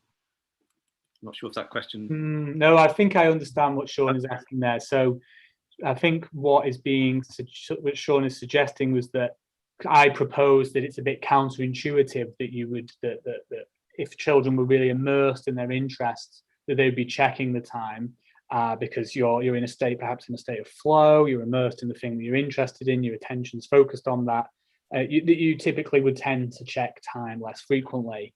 And I think what Sean is proposing is that maybe if some autistic people are not tracking time internally, there's differences in how the perception of duration is functioning, that maybe it does make sense that they would be checking the time, because they wouldn't have that intuitive sense of how long is passing, and so that they'd then need to be checking. So yes, I think again it's an interesting point, and I think just broadly, I think that this needs to be something that's interesting to look at, because what we're seeing here, these timing differences aren't all negative, and I don't think that this kind of the extent to which interests and the extent to which the parents were seeing their children as extracting joy and pleasure from their interests, and how this was interacting with time was much greater in the autistic group than what we were seeing in the neurotypical group. So again, something else to try and I think further research. Okay, and going back to the fundamental timing task that we did, can you talk a little bit about the variability in the control group? So yeah, was it a continuous distribution, or we got people even in the NTs who are having problems with time, a sort of subset? So sorry, in study 2. Yes. Yes. I think that's something to note and something to think about. So as you know, so we've taken these timing tasks, which have been typically done in samples of, so they're taken from the wider time perception literature, typically being conducted in neurotypicals, typically university students, and that's where a lot of our understanding has been developed. Now, for our study, we recruited a relatively large sample compared to many timing studies, and we were recruiting much more broadly because we were looking for non-autistic people who were matches in terms of age and in terms of IQ with the autistic participants who took part in our study. We were recruiting more widely and out in the community. And I think something that you can see from those distributions that I presented is there is quite a lot of variability. It seems to be to quite a similar extent between our autistic and neurotypical samples. Where that emerges, it could be individual differences in timing are actually quite great, just across the general population. It could also be that our measures that we use, we perhaps need to think about whether we're using the most effective measures if people are actually not so distributed. And it could be a little bit of a sampling error that's contributing. Might equally be a bit of both of those. Okay, and the other question, this might be a slightly unfair question, so I'm not quite sure whether you finished the analysis on this, but do we have an indication both in the autism group and in the controls about how well the performance on different tasks matches onto each other? So sort of going back to my earlier thing in my talk about, it's an open question, the degree to which these different types of timing, both at the lower level and the higher level, whether they're drawing on the same processes. Yes, yeah, this much agreed. Yeah, and this seems to be a common point. This was also raised in Christine's talk as well. It's an open question, isn't it? Really, it's difficult to unpick. And yeah, we have been doing some analysis on this, and I suppose the answer isn't very straightforward. It seems that some of the tasks are quite well associated with each other, and some of them not so much. And so, yes, we need to look at that a bit more. We need to do some thinking about that and what it might mean. Yeah, another issue there, which I don't think you mentioned the control task in your talk, but another issue is how specific is this to time? So if there was some correlation between the different timing tasks, then is that because of their timing performance, or is it because they're very good or very bad at doing these types of lab tasks? Mm-hmm. So, for example, for one of the tasks for temporal generalization, you used pitch as a control. Oh yes. So we were seeing no differences here on the pitch task either. Yes, and exactly. We're using these sort of low-level sensory tasks, and yeah, I suppose that also relates to why I was mentioning perhaps we need to move a little beyond these as well in some of our future work, looking at timing, which doesn't involve explicit judgments about sensory stimuli, and perhaps timing embedded in action, the things that we do, and more everyday behaviours. Okay, excellent. I'm just having a quick look back at the comments as there's a slight delay. Okay, so one of the comments is echoing what we just said here. So so this is Anna. Many difficulties in daily life seem to deal with future time and planning. Beyond the role of executive functions, do you think we should focus more research on prospective timing and future thinking? Well, perhaps, yes, I think that's a really interesting point. And I suppose what I might be suggesting when I'm thinking about executive function, it's whether this kind of thing, the kind of processes Anna's referring to here, are an element of executive functioning that we haven't really elaborated fully yet, perhaps, because executive functioning is quite an umbrella it's a broad term and encompassing quite a range of behaviours. And yes, this sort of future thinking seems to be really relevant. And also nicely that question relates to the next presentation, which is going to be exploring this kind of prospective thinking in much more depth than we've done here. Okay, excellent. Okay, I'm sorry, I'm still looking for the comments.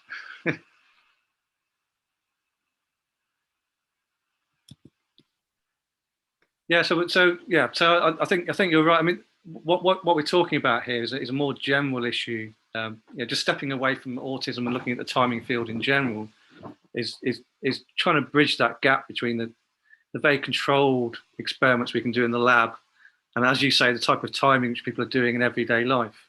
So people aren't explicitly told to time in everyday life, although there might be situations in which they're triggered to if they're waiting for something or anticipating something.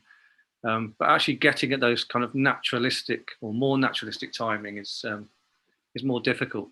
I don't know, people are watching this if you managed to look at the posters, but there's an interesting poster by Martin, who had a task using prospective memory, using cooking, which I think is quite a good example of the type of sort of implicit timing which we do.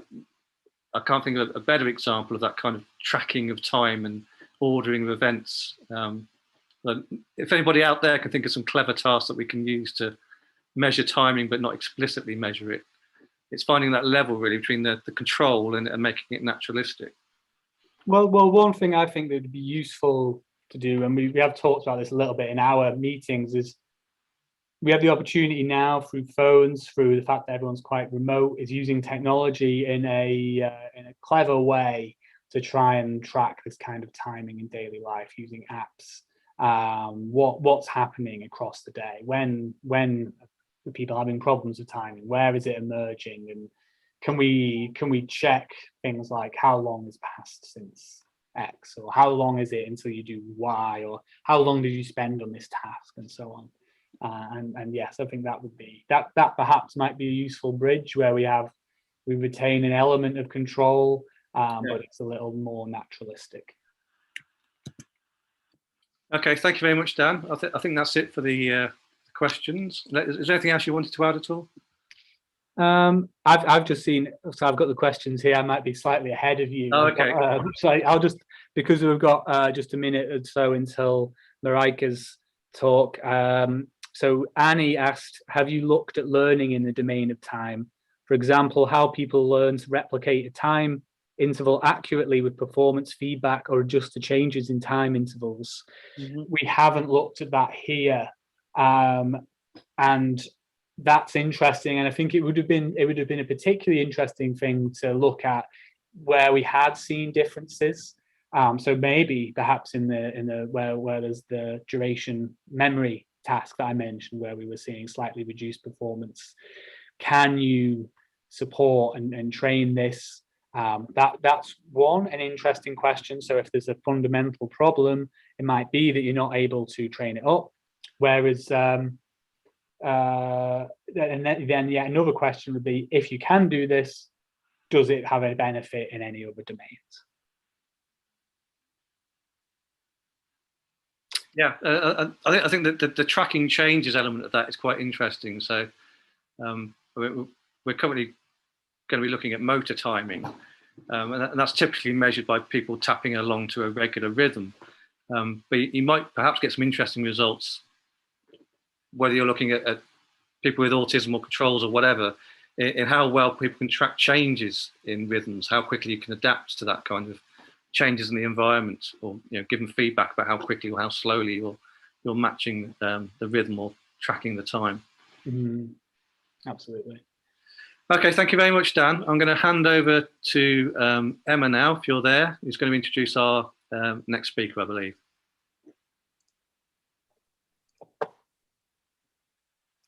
Yeah, hi. Thanks, Emma. Yeah, I'll just follow on from that conversation just quickly with the motor stuff. we've just been doing some focus groups with autistic people about motor problems, and they do say that actually if they have to respond to stimuli much more quickly, or if the stimuli is happening at a faster rate, they have more problems. So I wonder whether we need to create tasks that are more dynamic when we create the motor timing tasks. So Dan, will you be sharing your screen with the next talk as I introduce Yes, I'll do that now, yeah. Yeah, great.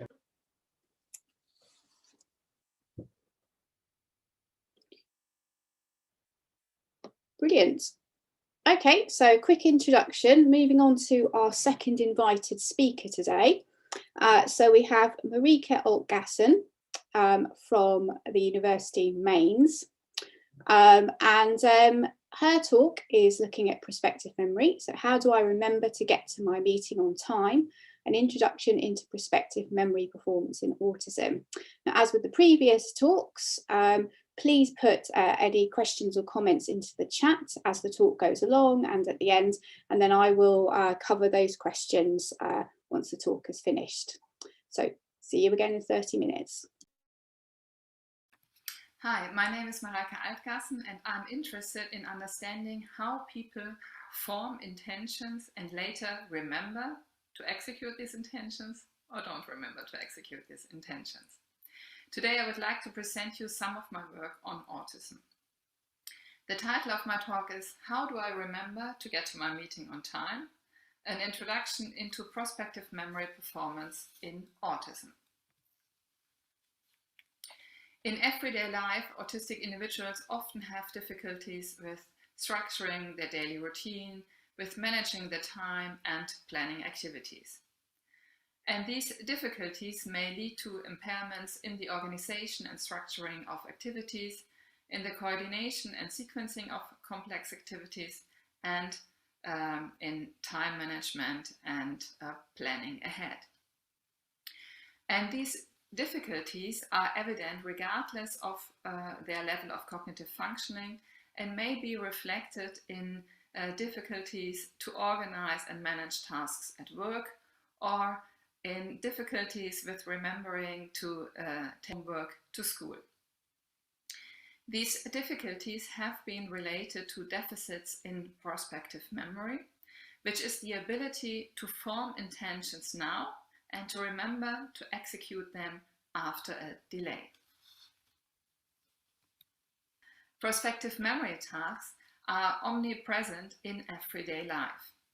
A successful prospective memory is important to live independently. Deficits in prospective memory may affect people's social relationships if birthdays or anniversaries are being forgotten. They may lead to difficulties at work if deadlines are not met. And they can even pose a health hazard if the iron is not switched off after use, or if you forget your children in the car on a hot day, or if medication is not taken as prescribed. So what is prospective memory? Prospective memory refers to the realization of delayed intentions. And all prospective memory tasks are dual tasks. Thus, while I'm involved in an ongoing activity, I have to remember to execute the prospective intention at the appropriate moment. And this dual task character is important because both tasks compete for my limited cognitive resources, which is highly relevant in populations with reduced cognitive resources like children, older adults, or different clinical groups. Prospective remembering comprises multiple phases. So if you take the example that I want to remember to buy eggs in the supermarket on my way home from work. First, I have to form this intention and I have to plan when I want to do it, and I have to store this in my memory. Then I'm still at work, chatting to colleagues, completing tasks, and then when I bike back home and I pass the supermarket, I have to remember I wanted to enter the supermarket and buy eggs. So I have to remember to initiate my intended action and to execute it. So at this moment of intention initiation, I have to interrupt other ongoing activities like biking back home, and have to stop and switch to executing my intended action. Prospective memory tasks are highly relevant in everyday life.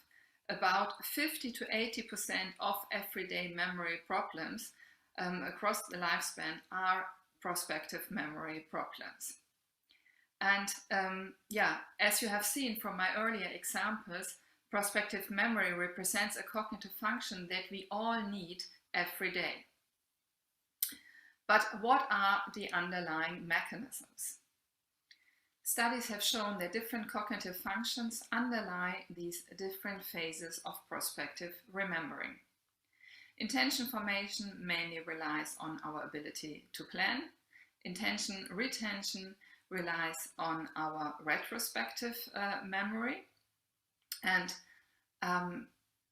then we need to monitor for the prospective memory cue in order not to miss the appropriate moment to initiate our intended action. And when this moment arises, we need to inhibit other ongoing activities that we are working on, and we need to switch to the intended action and to finally execute it in the last phase. Thus, prospective memory performance mainly relies on executive functions and retrospective memory. For both of these cognitive functions, empirical evidence indicates that children and adults with autism show reduced performance as compared to non-autistic individuals. With regards to executive functioning, deficits are most evident in planning and switching tasks, and memory deficits mainly occur when the task put high demands on self-initiated processing. Of crucial importance is the prospective memory cue that indicates the appropriate moment to initiate the intended action. And this cue may be the supermarket that I'm passing by on my way home from work, and where I need to remember that I wanted to pop in there to buy the eggs. Research on prospective memory differentiates between different types of tasks on the basis of the cue that signals the appropriate moment to initiate the intended action. For time-based prospective memory tasks, I have to remember to initiate my intention at a specific point in time. For example, I have to remember to attend a meeting at 12 o'clock. Or I have to remember to take the cake out of the oven after 70 minutes have passed. For event-based prospective memory tasks, an external cue indicates the appropriate moment to initiate the intended action. And this external cue may be the mailbox that I'm seeing and where I need to remember to post a letter. Prospective memory tasks are not equally difficult for different people, and the demands they put on executive functions and retrospective memory may vary. The multiprocess framework by McDaniel and Einstein postulates that characteristics of the tasks and the individual influence the extent to which executive functions are needed or are being employed to successfully perform the prospective memory task. For example, depending on the specific type of prospective memory cue and the specific ongoing task, more or less strategic executive control resources may be needed to complete the task. For example, if the prospective memory cues that indicate the appropriate moment to initiate the intended action are already part of my attentional focus when working on the ongoing task, less executive functions are needed to monitor for and detect the prospective memory cue. Similarly, if the prospective memory cue is highly salient and distinct, and it will more or less automatically attract my attention as compared to cues that blend in with the ongoing task. But I can also voluntarily decide to employ more executive control resources to ensure successful prospective memory performance. If a prospective memory task is very important to me and I want to make sure that I will remember to perform it on time, I will monitor more often for the prospective memory cue. For example, if I've got an important appointment like a job interview, I might check the time more often to make sure that I will be there on time than when I'm just meeting with a friend. The extent to which executive control resources are needed to perform the prospective memory task is highly relevant for populations with reduced cognitive resources, like developmental populations, like children or adults, or clinical groups. One and the same task can exceed the available cognitive resources for some people, but not for others. I will now present you a couple of studies in which we or colleagues looked at the role of executive functions on prospective memory performance in autism. The first studies that I would like to present to you are standard lab-based prospective memory studies in which we manipulated the type of prospective memory cues.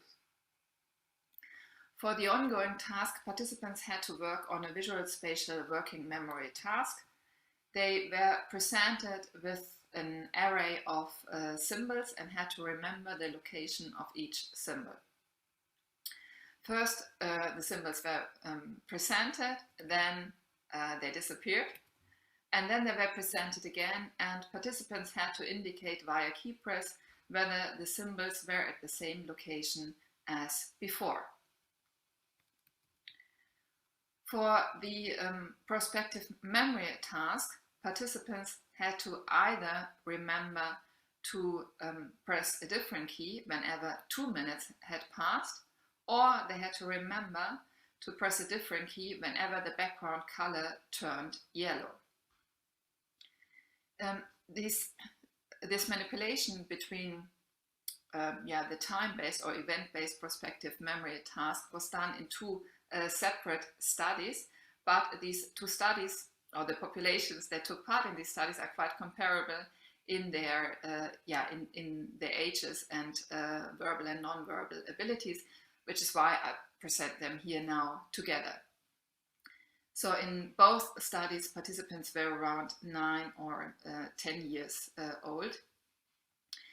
And this time-based prospective memory task was considered to be harder because it put higher demands on participants' executive control resources. Because in the time-based task, as you remember, there's no external cue that reminds you to execute the prospective memory task, but you have to keep track of the elapsing time yourself in order not to miss the target time. And participants could do this by pressing another button upon which a timer was quickly presented and then disappeared again. The event-based prospective memory task was assumed to put lower demands on executive control resources because the cue, so the change in background color, may more or less automatically prompt retrieval of the intended action. So, what did we find? In the time-based prospective memory task, we saw that the non-autistic children clearly outperformed the autistic children. So the non-autistic children had more correct prospective memory responses than the autistic group.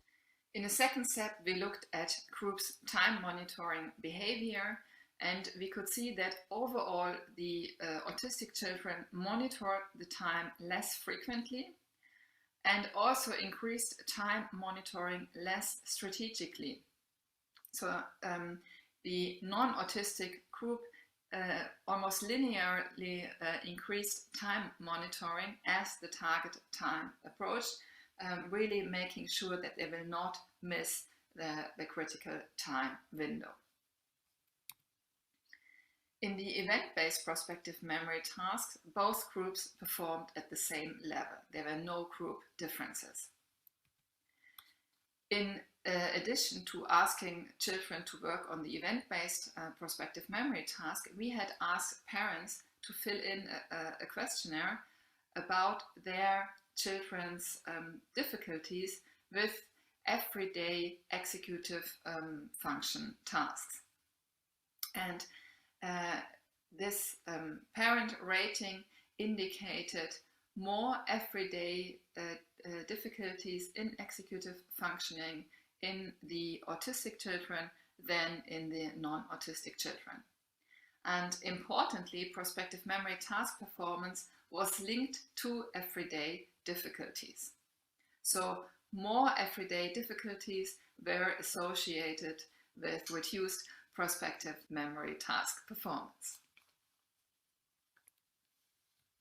In the second study that I would like to present to you, we took a more naturalistic approach and we asked participants to actually prepare breakfast.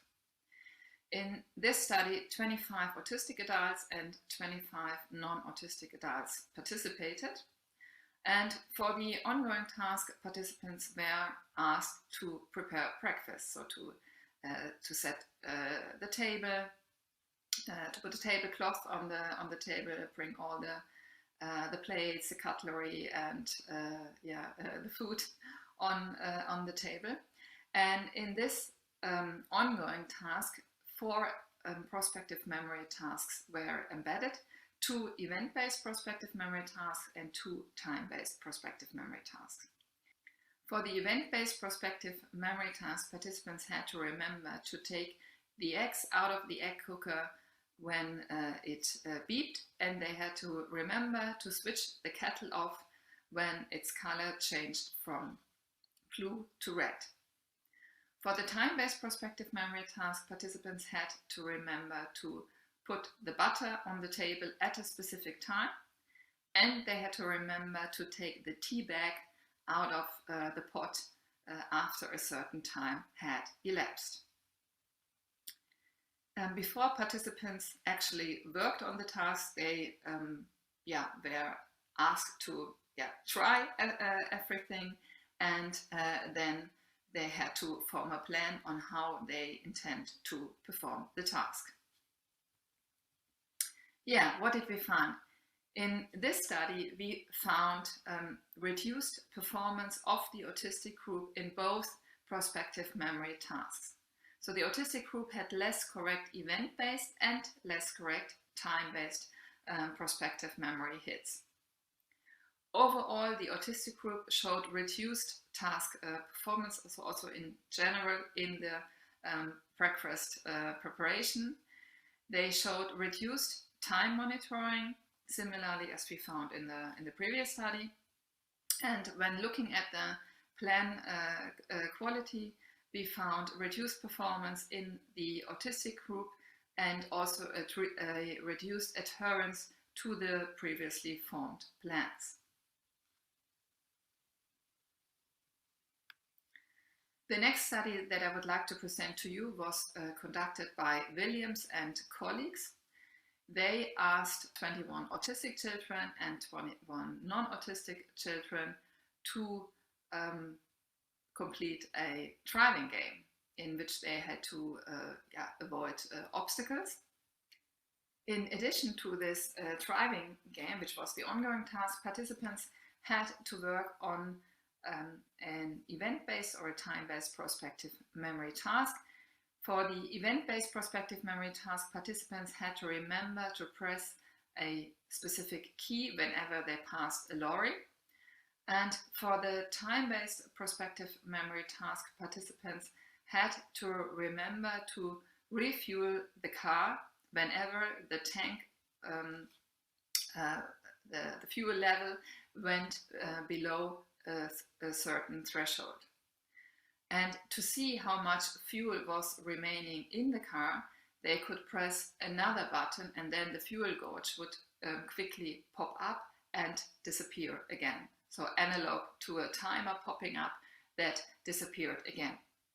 And participants could only refuel the car if it was below a certain threshold. So what did they find? They found again a reduced performance of the autistic group in the time-based task, but they found spared event-based prospective memory performance. So to sum up across different studies comprising different age groups and from different research groups, we very consistently observe reduced performance in time-based prospective memory tasks in autistic individuals.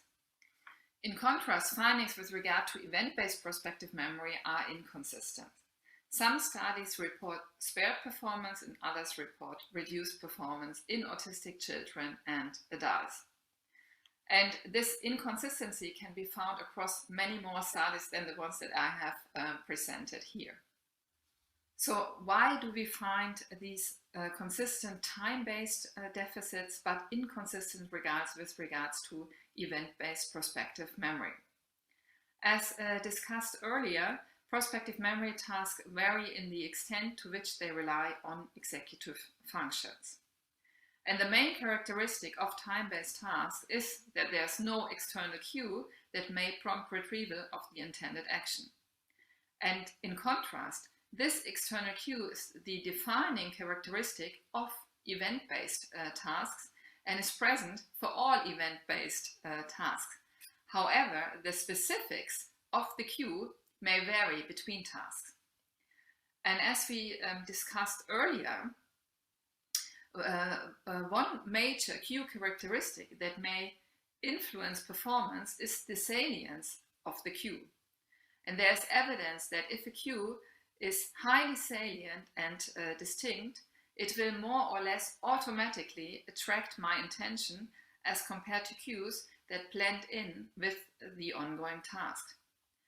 And one can argue that the change in background color in the first study that I presented to you, or the change in the color of the kettle of the breakfast task, and both of these tasks were associated with reduced performance in autism, that these cues are less salient than the big lorry that was used in Williams' study and where no impairment was found. Therefore, in the last study that I would like to present to you today, we manipulated the salience of the event-based cue. In this study, 24 autistic children and 23 non-autistic children participated. For the ongoing task, they worked on a picture-based categorization task. They were always presented with 2 pictures and then had to indicate via key press whether the 2 pictures belong to the same category or not. And then we manipulated cue salience. So participants worked on 3 different salience conditions. In the low salience condition, prospective memory cues were presented in exactly the same format as the ongoing items. So the prospective memory cues did not stand out in any way from the ongoing task items. And this low salience condition is assumed to put the highest demands on participants' executive control resources. Yeah, so here we assumed that participants would need to monitor more to make sure that they will actually detect the cue. And then we had two high salience conditions, a high visual and a high auditory salience condition. For the high visual salience condition, we surrounded the prospective memory cues with a red border. And for the high auditory salience condition, we presented a beep a few milliseconds before the prospective memory cue was presented. And this is the sound that we presented.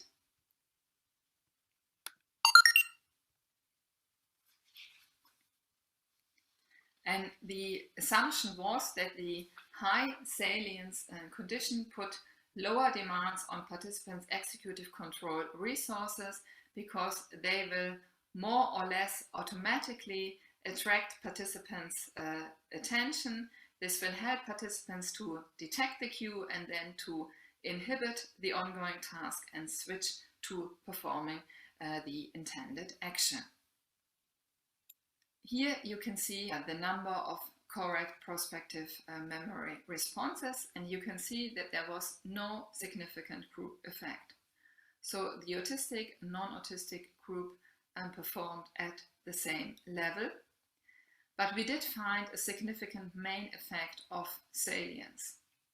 Thus, overall, participants showed superior prospective memory performance in the high salience condition, both in the visual and the auditory high salience condition.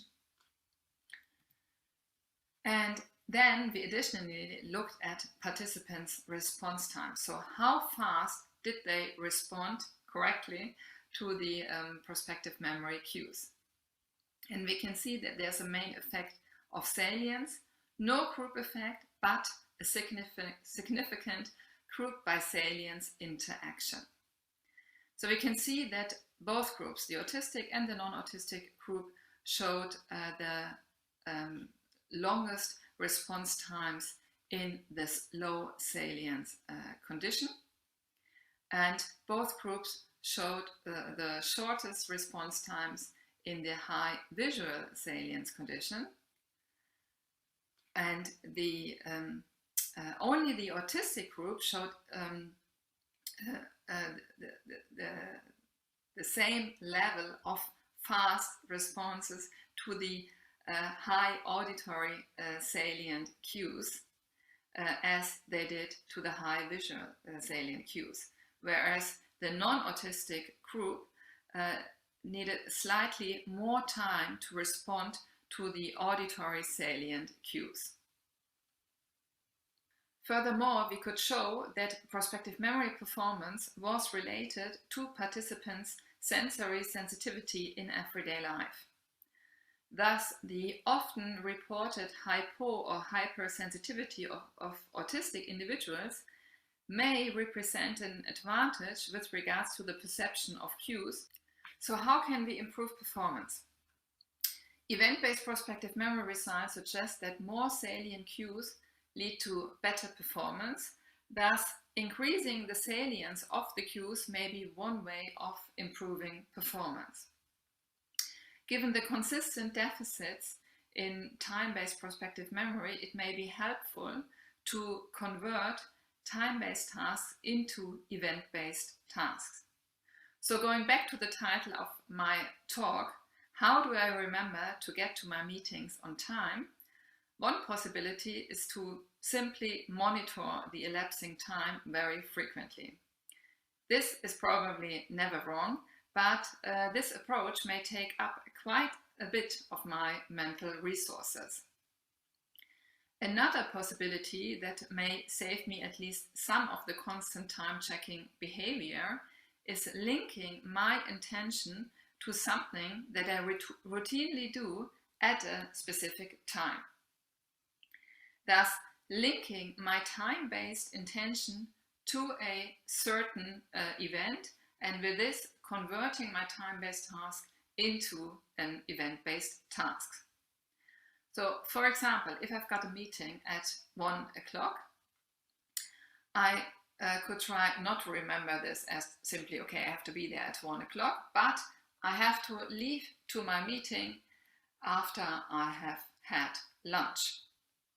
Or if I have to take my medicine at certain times, then I could try to link this taking medicine to certain events that I routinely do at these times.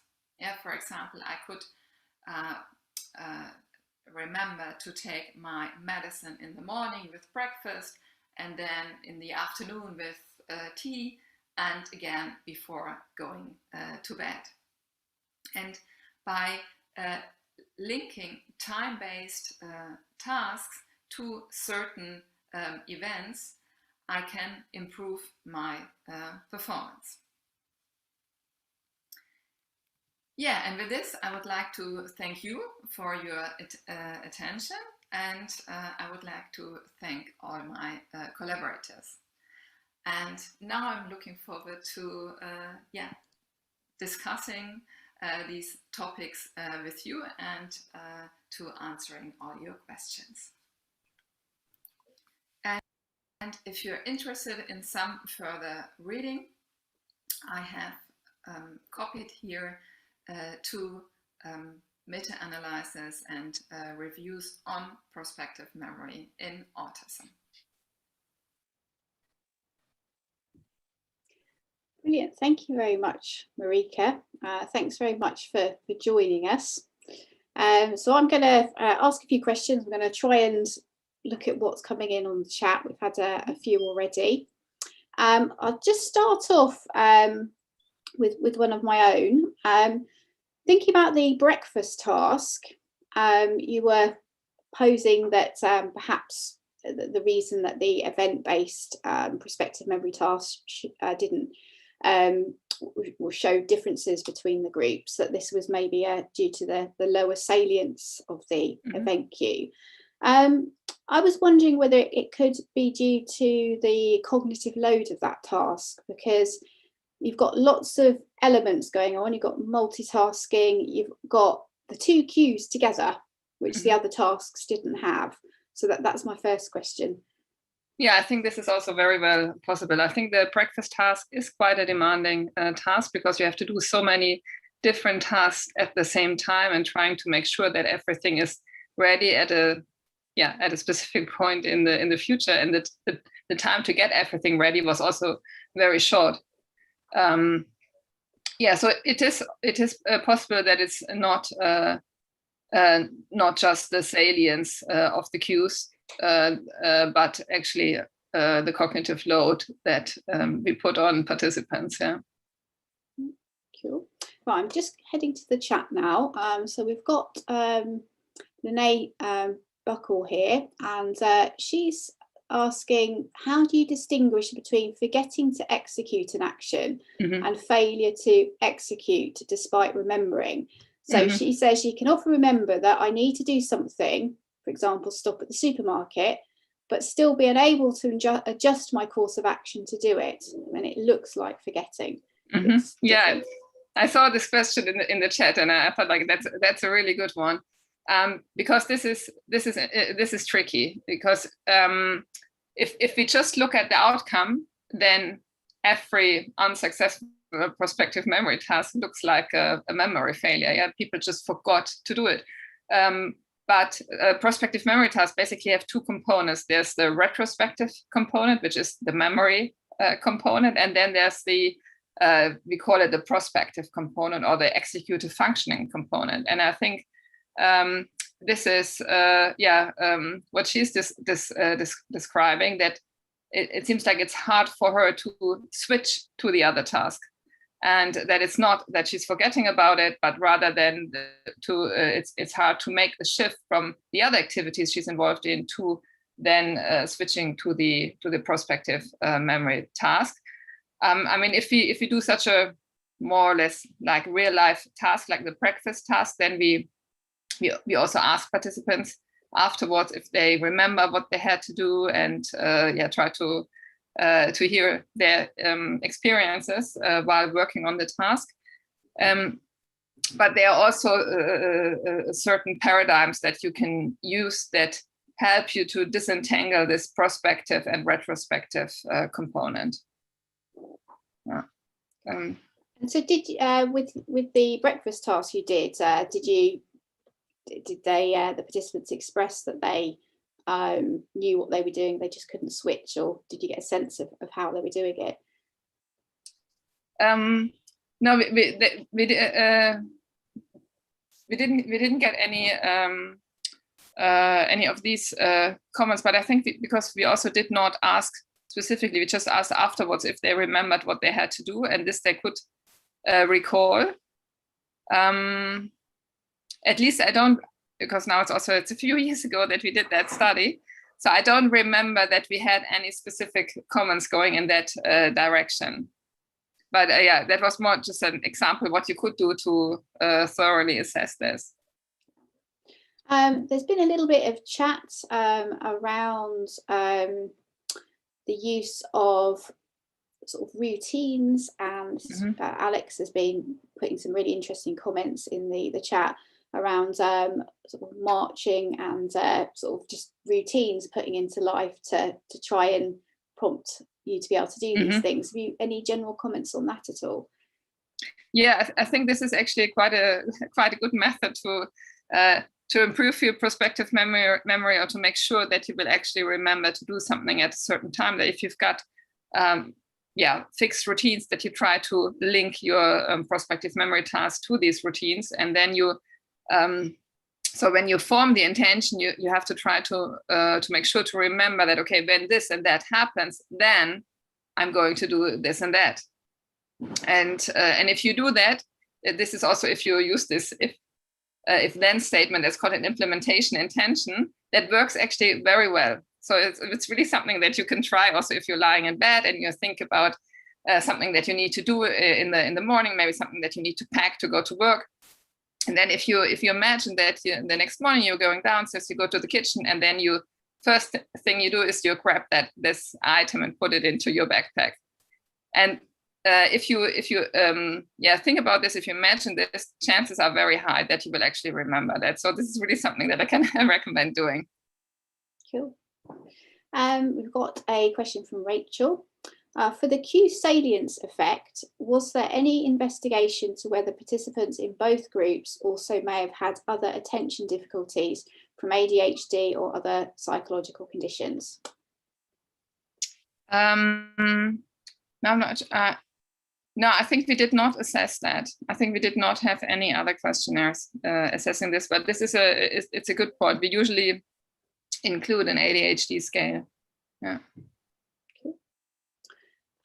So a comment from, I think, Autism at Manchester's Dan. So talking about the salience of cues, and then what we've heard over today is that it actually can be quite mixed for people. So some people find cues and reminders quite useful, and others don't. Yeah, I'm not really aware of any systematic research about this, but I think that's an interesting comment. I wonder what makes reminders not so useful then, if they are disturbing, if they are not really at the right moment, or because the general idea in prospective memory research is that reminders are very useful, and we rather do not want our participants to use them so that we can find out more about possible difficulties. Yeah, so that's a really interesting comment. Yeah. Also, how important was the salience of the ongoing cue or the task to be remembered? I think the salience of the cue is less important to remember the task, but it helps you to detect the cue and to basically to identify the appropriate moment to initiate the intended action. And yeah, so it just sticks out, and then it can rather automatically prompt your retrieval of the intention. Just reading through the comments which have been coming in.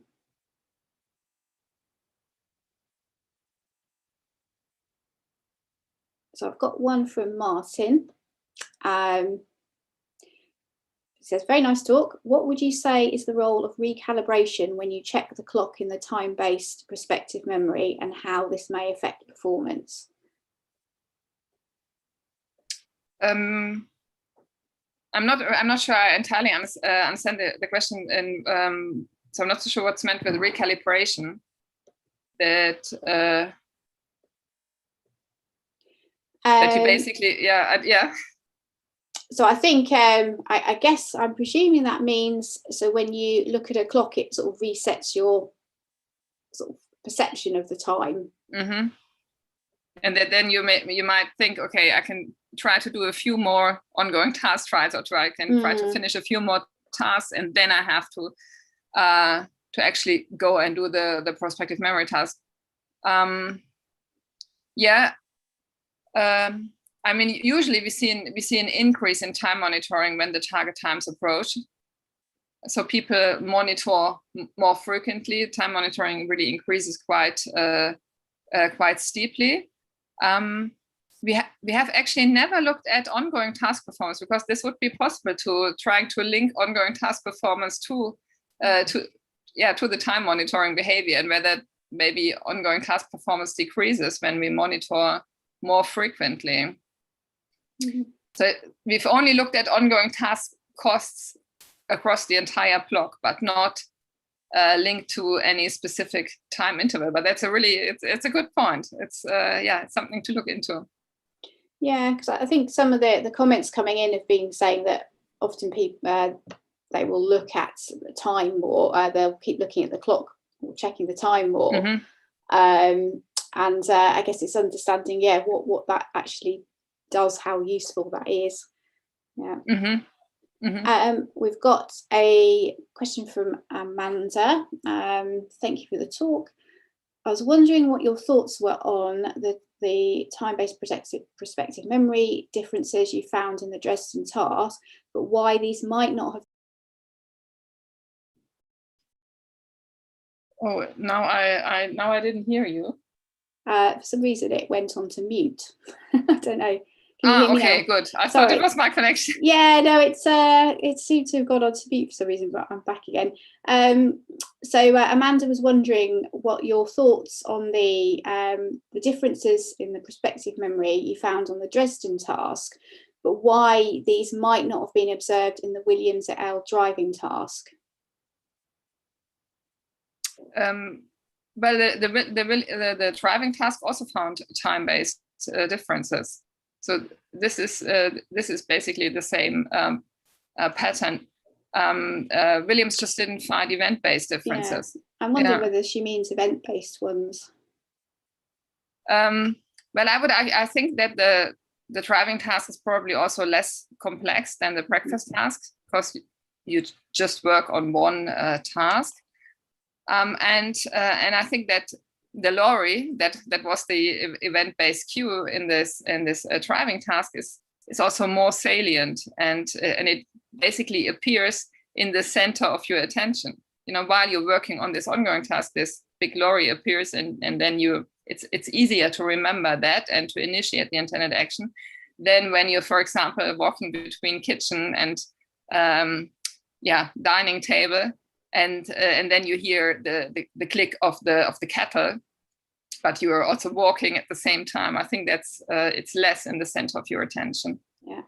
I've got one final question. Did you measure any cognitive tasks between the two groups of participants, and whether this related to their ability on particularly the time-based tasks? Mm-hmm.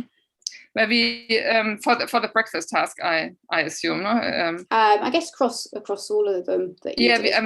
Okay. So we always try to match groups in terms of verbal and non-verbal abilities. So we always use certain subtests of the Wechsler intelligence scale, and then make sure that both groups are on average matched, not individually matched. Yeah. I guess I was wondering whether it'd be useful to test particular executive functions that you think are relevant for the tasks and see. Okay, we did this for the breakfast task, and you can see that prospective memory performance correlates with planning performance as measured with the Tower of Hanoi, and also with the trails. so with cognitive flexibility. Yeah, that's really interesting. Yeah. Thank you. I think we've got to, it's 3:15 now, so we've got to the end of the questions. There might be one or two more in there, so please feel welcome to put some replies into the chat if you'd like. But thank you very much for your time today. It's been a pleasure and really fascinating. Yeah, thank you very much. Thank you. It's a really interesting conference. Cool, thank you. So I think we're moving on to the general discussion, if Dan, Ellen and Luke will also appear as well. Thank you, Marika. I'll just share my screen again.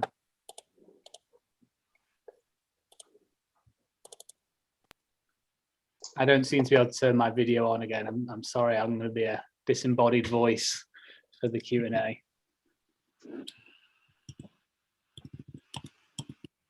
Hi.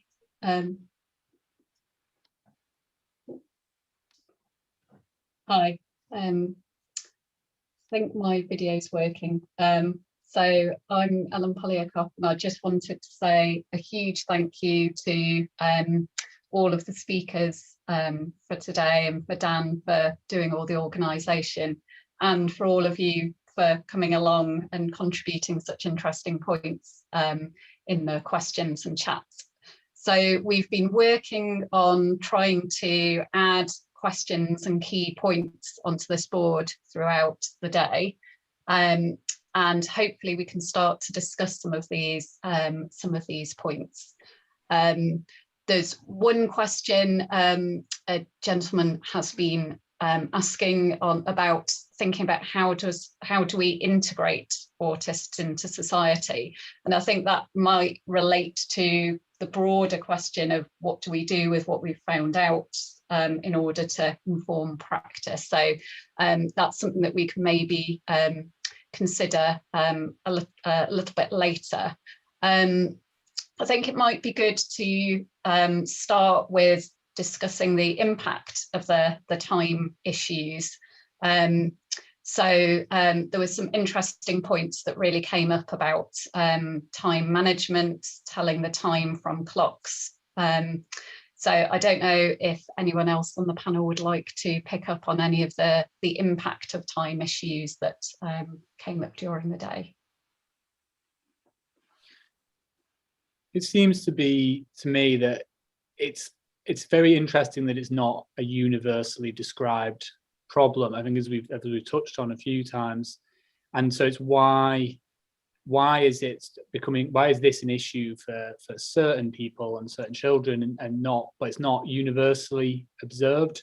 And I think that it's a point that was made in one of the personal experience videos and also picked up on in the chat about the role of proportions and quantities and understanding quantities and fractions and so on, and the extent to which that is related, and how much of that problem about understanding sort of clock time is really driven by that.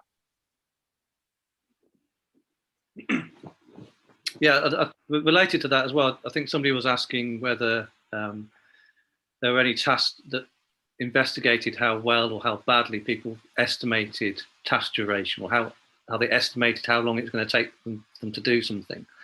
There is a small literature on that. If anyone watching here is interested, there's a research called Kevin Thomas. I think he's at Bournemouth, but he's basically shown that the general population is really bad at this. Just generally, people tend to underestimate how long it's going to take to do something, particularly if it's something that they've done regularly.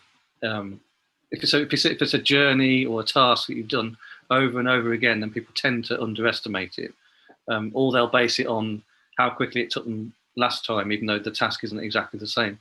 So there's a big, the point I want to make is that there's a big level of variability in these types of tasks, just in the general population, regardless of talking about specific problems in autism.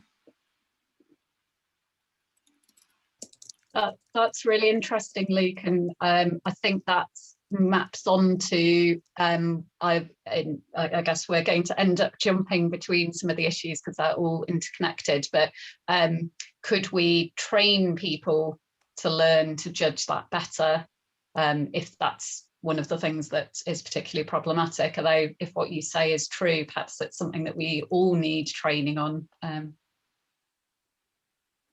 Yeah, I mean, as far as I'm aware, there's not that much. I mean, I've seen some pilot work, but there's not that much work on actually teaching people longer durations. There's lots of training for, producing, hold down this button for 2 seconds or whatever. You can train people to do that to quite a high level of accuracy.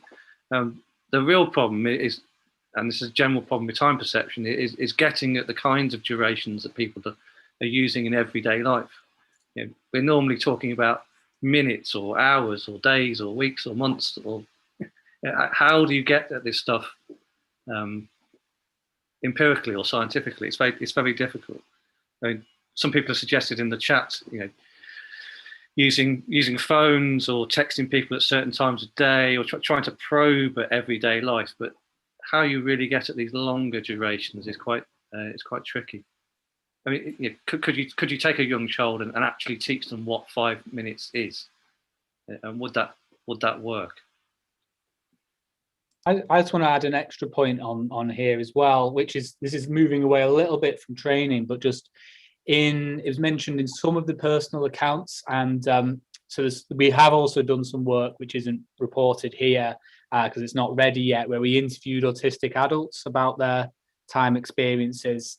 And it's about when you have those, it's about how long things take, and doing trial runs and doing practice runs, and that kind of, so perhaps just being uncertain about how long things will take, and also very keen not to be late, and doing those practice runs is like, does that improve the capacity to do those journeys again, for instance, in the future? And also, how much is that seen as a problem by people? Because it does seem like if you're having to do that, it's a big use of your time of going out and having to do a journey before you actually need to use it. But also better understanding how often is that kind of thing happening, and is that a problem for people? Yeah, that's something that kept coming up in the comments as well. That the sort of compensating for the problem actually can become more of a problem than the actual problem you have in the first place. If you're going to these elaborate strategies of tracing out the journey that you're going to make tomorrow so that you're not going to be late tomorrow, you're solving one problem, but it's also quite disruptive, I guess. Just a question for you, Luke. I think maybe the timing, how long a real life task takes, might be more feasible to test through phones, for example. So you might, I think this was suggested by Lene, but you ask people what they're planning to do and when, and then you sort of check up how long things have taken. And maybe, I don't know whether closing that feedback loop and letting people know how long things have really taken could be quite interesting. Yeah. We've got a few comments coming in here. So Lene was saying that she asked a support worker to help walk the dog by asking me in the morning when I am going to walk the dog.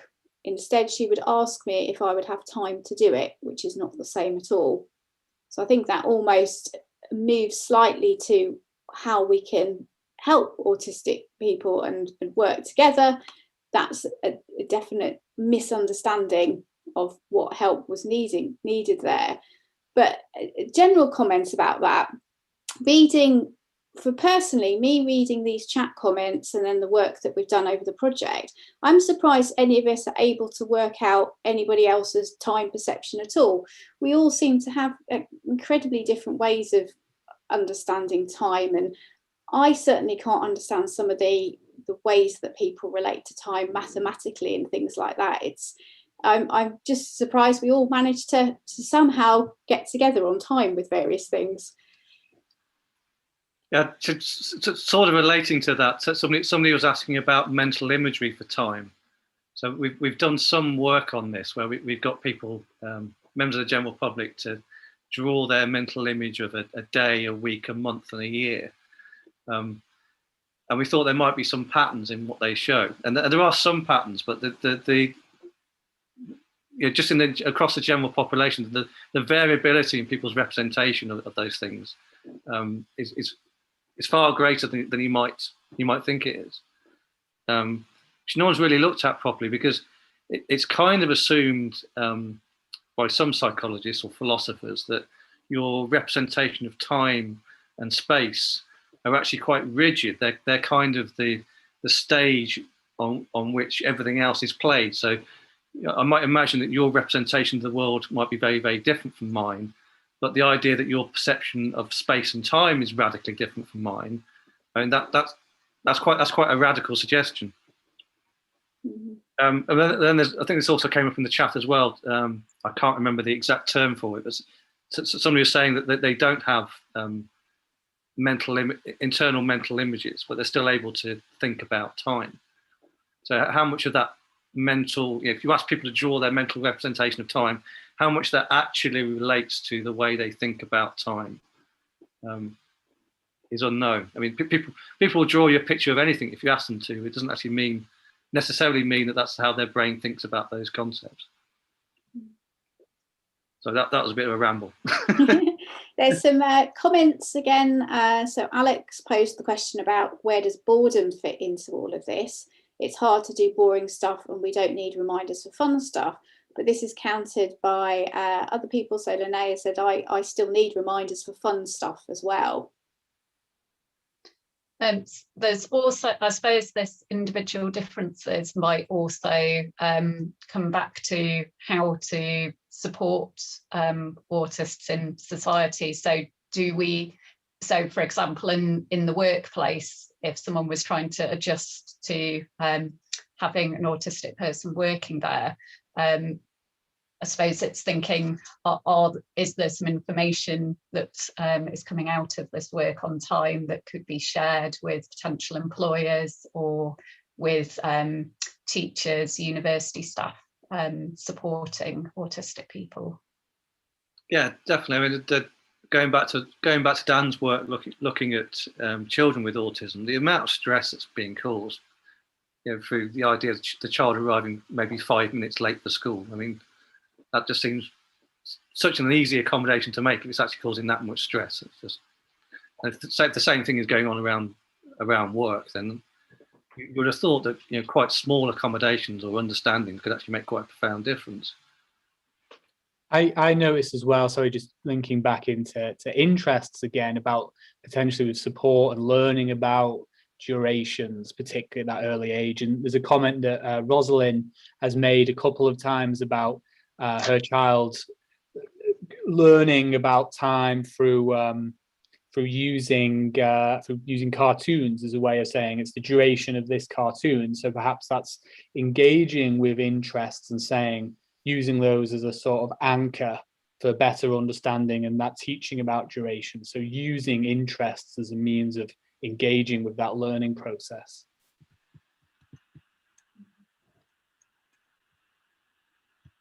Are there any other sort of thoughts on supporting autistic people, or things that it would be useful for others to know?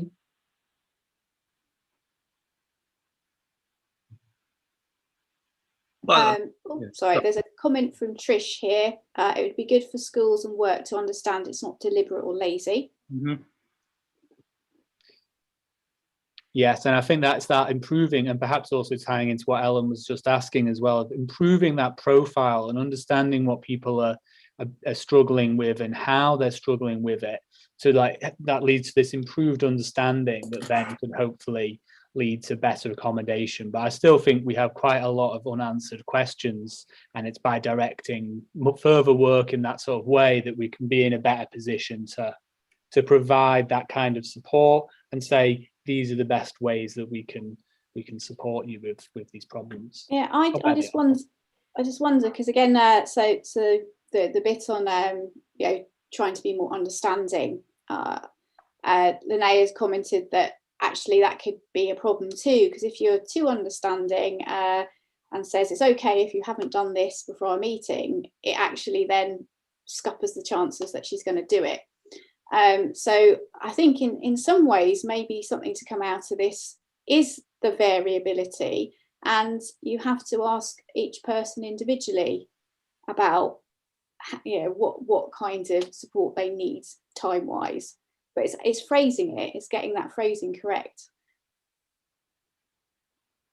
Yeah, so that's a really good point, and perhaps something that's useful even when you're working with anyone on managing their workload and things, and thinking about what kind of pressures, deadline monitoring is actually helpful to people. And I think that can often clash anyway between people. There was an interesting discussion about sort of checking time, and that becoming a demanding task in itself. And there was a sort of thread in the chat about if you know that someone else is keeping an eye on the time for you, that might reduce the pressure, or certainly reduce the pressure for some people. So I suppose that kind of knowing whose responsibility it is to monitor the time might be a way to support people in certain circumstances. There's a comment from Lene about, and I think this definitely comes up in other conversations as well, certainly again with motor tasks, is reducing the load, so making sure it's one task at a time, not multiple tasks and lots of deadlines at once. So it's sort of doing it in a more serial approach. I wonder if that might help with that exact point about the monitoring time as well, if it's sort of load that's important, and just having to continuously check the time, shift between I'm looking at the time and then getting back to a task that I need to do to get ready. If that perhaps that sort of structuring time in that sort of way, if that can be more helpful to facilitate timekeeping rather than having to actually strictly monitor it.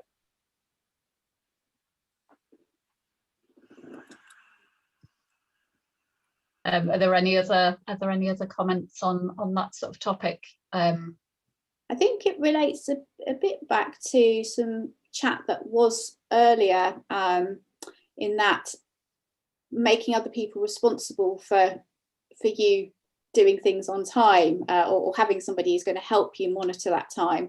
So again, Lene says that she's noticed that if she works with someone else and they're responsible for making sure she takes the break, she can concentrate a lot more. And I think that did come up previously in another comment as well. Just to bring up another, oh, sorry. So I was just going to add about alerts and reminders as well. That seems to keep coming up again and again, and it's sort of the form that those reminders can take, as well as seeming to be whether they're helpful for people or not. I was going to raise some interesting comments were made about music and dance, and whether that can be used as a way to support timing, and if anyone has any thoughts on that. Do you want to mention the work you've done in relation to music and time and dance with Parkinson's disease? We're actually currently analysing some data looking at how people with Parkinson's use music, and we were particularly interested in how they might use it to pace their movements, so things like walking at the right speed, or if it helps with kind of household tasks. In Parkinson's, there's specific issues with movements being too slow, or kind of keeping going with movements. But so there might be some similarities here. But also, interestingly, from what we've seen so far, a lot of people use it for other purposes, such as relaxation or just the sort of sheer enjoyment of music. So that's something that we've been looking at. But dance is also very widely used to help people with Parkinson's with movement and exercise. So it's something I don't know much about in relation to autism. So that's certainly something that we can look into. I think there were some messages, so it's an area that I don't know well, and I've not been great at staying on top of the chat through the day. But I saw Judith from the Bangor group, because I know that if you watch the video in the poster session, that kind of using music particularly to facilitate social timing and interaction, that sort of synchronizing the interaction, and that forms of music therapy, their group has shown that to be effective. And I think before I saw something about dance, but I can't remember the contents of it now. It went past, but that's certainly in amongst the chat. So it'd be interesting to know a little bit more about what work has actually been done on dance. Mm-hmm. Actually, there's a comment come out about music being used to filter out noise. So actually that relates also to potentially sensory issues in autism as well.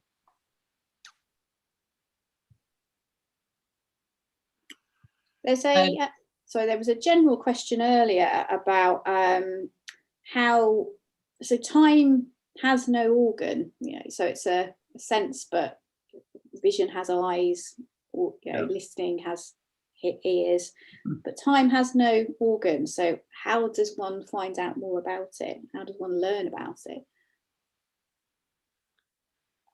Yeah, okay. I have to be careful not to start a 1 hour lecture here. So yeah, I mean, it's a truism. So we use the language that we would use for other senses around time. So we talk about people having a sense of time, but time isn't something you perceive directly. So it has to be inferred in one way or another. And there's several ways in which it might be done, and there's no general agreement. So one idea is that we have some kind of internal clock. So you're not, instead of just using how much stuff has happened in the world to work out how much time has passed, people seem to be very, very good at timing extremely short durations. So although it may or may not relate to everyday life so much, we don't know. In the lab, you can discriminate between the length of tones or lights down to the order of hundredths of a second. And the idea is that you must be using some kind of internal timing mechanism, some kind of internal pacemaker. But we also know that for some types of timing, people are using inference. They're using how much stuff happened. So, for example, if we ask people now an unexpected question about how long is it since this Q&A session started, if they didn't know what time it had started, then they'll probably make a guess based on how much stuff had happened. But there's also another train of thought which says that there isn't any such thing as an internal clock, that actually all measurement of time is a measure of how much sensory information you've processed. So in that sense, time is a sense. So the amount of stuff you see, or the amount of visual information you process, is your measure of time. So instead of having some kind of internal pacemaker, the world itself is a pacemaker, and you accumulate how much time you have, how much information you have processed. And there's also a whole other, I can't get into, a whole other thing about, there may be quite profound links between the rate at which we process information and our sense of time. I mentioned in the comments there's a very readable textbook written by Professor John Weirden about the topic of time perception, which, if anyone, any general readers there want to read something which is both clear but at the same time quite detailed, I'll put a link into that. And if you can't get hold of that book, drop me an email. My email's in the comments section. Again, I've just rambled on again there. Sorry. There's some interesting discussion in the chat about the, again, back to reminders, and if there's a fine line between prompting and nagging. So perhaps feeling unwelcome reminders that you don't want to have versus being prompted perhaps to do something that you want to do, or at least want to get done, even if you don't want to do the task. I'd wonder, just as a further point on this whole, I suppose this relates across everything we're talking about perhaps, but is about what's been happening recently when we've lived in this past year and a bit in a more timeless time, perhaps with fewer time pressures that are more, the more immediate demands of punctuality, and whether that's been any better for people, or how really it's interacted with this kind of need for prompts, need for monitoring, and more general sort of any issues around time.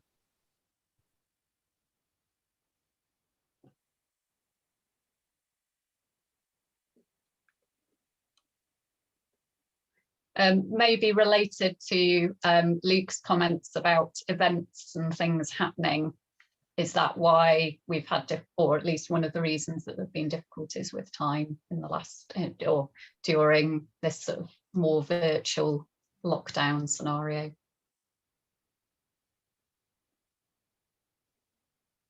Yeah, so Trish says she doesn't have a sense of time happening except when I've done something. E.g., go to work, join a meeting. If I did nothing today, it seems like it goes straight from yesterday to tomorrow. I guess that's about filling things with space, with time. And Sean has an interesting comment. So time has no organ. Is this special to time? I wonder the same as space, and both seem common to all senses. The world itself is the pacemaker again, with space, not pacemaker, but placemaker. That's nice. Nice, yeah. Hi, Sean. Yeah, we've had this debate at conferences before. So Sean's argument is that, why assume an internal clock when not assume an internal ruler or internal X, Y, and Z? I don't know. I'm still open-minded about this. On the one hand, there just seems to be a lot of evidence that we possess something which is clock-like in nature. But it depends how far you want to push that analogy. I think the important thing really is not whether the pacemaker is internal or external. It's how that those events are accumulated. So to some extent, it doesn't really matter whether there's an internal pacemaker or you're using the world as a pacemaker. But the problem is that you would need the amount of sensory information to be consistent. So, is there twice as much information in a 2-second duration as there is in a 4-second duration? Okay, people have no problem telling me that it's longer, and they have no problem very accurately telling me that it's twice as long. If it was purely based on the sensory information that you're processing, then you might think that information would be too variable to form the accurate basis for an internal clock. On the other hand, we do know that the nature of the thing that you're timing does affect your perception of its duration. So, for example, if I play you a tone and show you a light and they're both the same duration, you'll estimate the tone as being longer. And there's quite a few different types of stimuli that cause this difference. So that will suggest that the nature of the thing you're timing is important, which would be against the advantage. The advantage of having some kind of internal pacemaker is that you're not affected by the thing that you're timing because you're not using that to time the duration. So there seems to be evidence either way. And the biggest difference you get in timing is between what we call empty intervals and filled intervals. So if I get you to time a tone, and I get you to time a period of silence, you'll overestimate the tone hugely compared to the period of silence. So you can either interpret that as the internal clock running at different speeds for different stimuli, or it's actually the processing of the stimuli which is the timing. So I think that the evidence is mixed. I don't like a lot of the internal clock arguments, but there's also quite strong evidence that our behavior is clock-like in that we can divide times up, express one duration as a fraction of another. You can stop and start timing like a stopwatch, and lots of different kinds of tricks which people can do. Relating to this sense of internal time, so Ros says, so in the middle of the night and it's a dark room, how is it I know what time it is? And she's got no clock in the room. Yeah, so that would be an argument against sensory processing being the basis of timing. Although people who have proposed this said that in that situation you're using, in quotes, neural noise. So there's never nothing happening. There's always something happening in the brain, and you're using that neural activity as your marker of time. But how plausible that is, I don't know. But you're right, we can still time even in the absence of stimuli. Although over long durations, that will get quite heavily distorted. Amanda asks, regarding sense of time or how much information has been processed, some research suggests autistic people process more than non-autistics. If so, would you theorise faster autistic clock speed? Yes. So if that's true, then you'd expect them. If you're processing information more quickly, the external world should seem slower to you. And we know of other examples where this is true. So somebody in the comments was asking about life or death situations.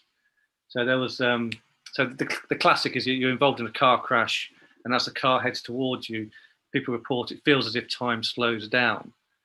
And there's I'll link to this in the comments. There's an interesting review paper from the 70s where they interviewed people who indulged in dangerous sports and asked them about moments of peril where time seemed to slow down. And you have both this reporting of time slowing down, but also this idea that people are processing information much more quickly. They can pick up on details that are happening in that split second that they wouldn't normally be able to do so. So it does seem that things that affect information processing also affect our perception of time, or maybe the two are the same thing. There's an interesting question come up in the chat about, are there any advantages to the way that autistic people process or perceive time? And I think it came up. So I don't know if people remember in Christine's study earlier. So there's the type of timing that in some of her work has found that this kind of event timing, when two sensory events happen in just the timing of the sort of different things that are happening, our perception of order, our perception of synchrony. There's some work from Christine's lab and some beyond that actually might be better than non-autistic people. But then somewhat relating to Luke's point about information processing, so this seems linked in some way, the way that you're taking information in, and perhaps that could then have that kind of increase, if it's an increased rate of sensory information processing, or really high rate of temporal of sampling rate, that could be leading to some of the sort of sensory symptoms that people describe. So it's perhaps an enhanced element of perceptual functioning that could then also be having some potentially negative impacts on people. Yeah, I think this relates to the point made earlier about difference rather than impairment.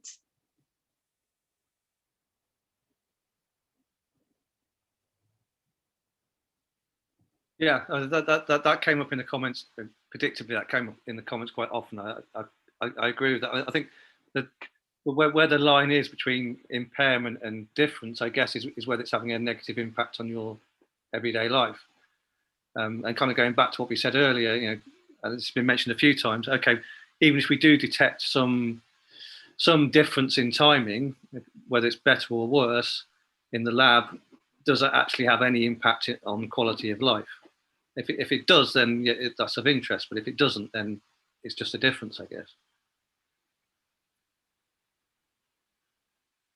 I think that's really one of the challenges for us to think about still going forward, is linking up what we're able to pick up on in the lab and the reports that we've seen in the survey, but also lots of points that have come up in the chat and the discussion today.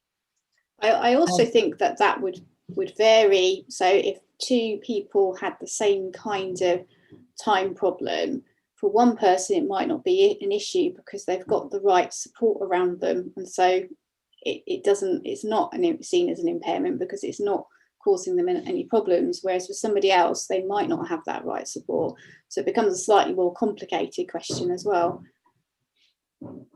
So the mediation of support structures on impact. Yeah. Just while I remember, Dan, have you mentioned the survey that we're sending out? No, it's okay. I'll mention that at the end when we wrap the survey for this event. Yeah, I'll mention that right at the end. Also, I'll hang around in the comments for a little while after we finish here. There's a few things I can mop up and send some links out. So probably actually we are coming close to the time to finish, and so perhaps it's a good time to hand back to Dan for the sort of final points, but just to thank everyone, and Dan will tell you about how you can tell us further comments and thoughts that will probably occur to you at other points in time. So any suggestions or feedback that you have would be very, very welcome indeed. Yeah, okay, I'll just share. I can get this to work. Yeah, I suppose so. I before moving on to staying in touch, yeah, it's reiterating a bit of what Ellen said a little earlier, which is really a huge thank you. I firstly want to thank the speakers who shared about their personal experiences so clearly this morning, to Joe, Simon, David, Claire and Reese. Our keynote speakers for providing such clear and really nice talks, and also for joining us live for the Q&A.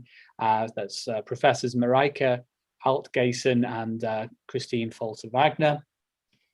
A huge thanks to all our poster presenters for a lot of really interesting work, and we'll keep the poster link going so you can continue to engage with that after we're finished for today and have some time to digest the work that's been done. And then a huge thanks as well to the team, everyone today who's making this possible, to Drs. Emma Gowan, Luke Jones and Ellen Polyakov, who you've been seeing and interacting with through the day, and also Liam Hadfield and Beth Peters, who've been helping out as well behind the scenes. A huge thank you. And of course, a huge thank you again to you. It's really fantastic, the scale of the interest that we've had in today on this hot Friday, and we've had throughout the day around and plus of 50 people continually engaging with us and watching what we're doing. And so we really appreciate your time, your comments and questions today. And it really will help motivate what we're doing in the future. And as was mentioned a moment ago, don't see this as the end. There's been so much that's been mentioned today, so many different ways of thinking about time, so many important questions, and certainly I need a lot of time to digest this. Firstly, so as Luke mentioned before, we have a survey. So this is really just to, this is end of project, end of webinar questionnaire. Let us know a little bit, give us your feedback about today, and also you continue the discussion within that. We have space for further comments. If anyone's able to share the questionnaire for me now, that'd be really helpful. Thank you. So you can do that now or in your own time. I'll also share it via email later. And also please do stay in touch. Yeah, my email's there. My email address is there. Further comments, do email me. Like I say, we're going to be making much of the content from today is going to be available after for you to engage with. Add comments on the YouTube videos, we'll be able to see those. I haven't mentioned yet, as we do have a Facebook page for this study, and we can continue the discussion there.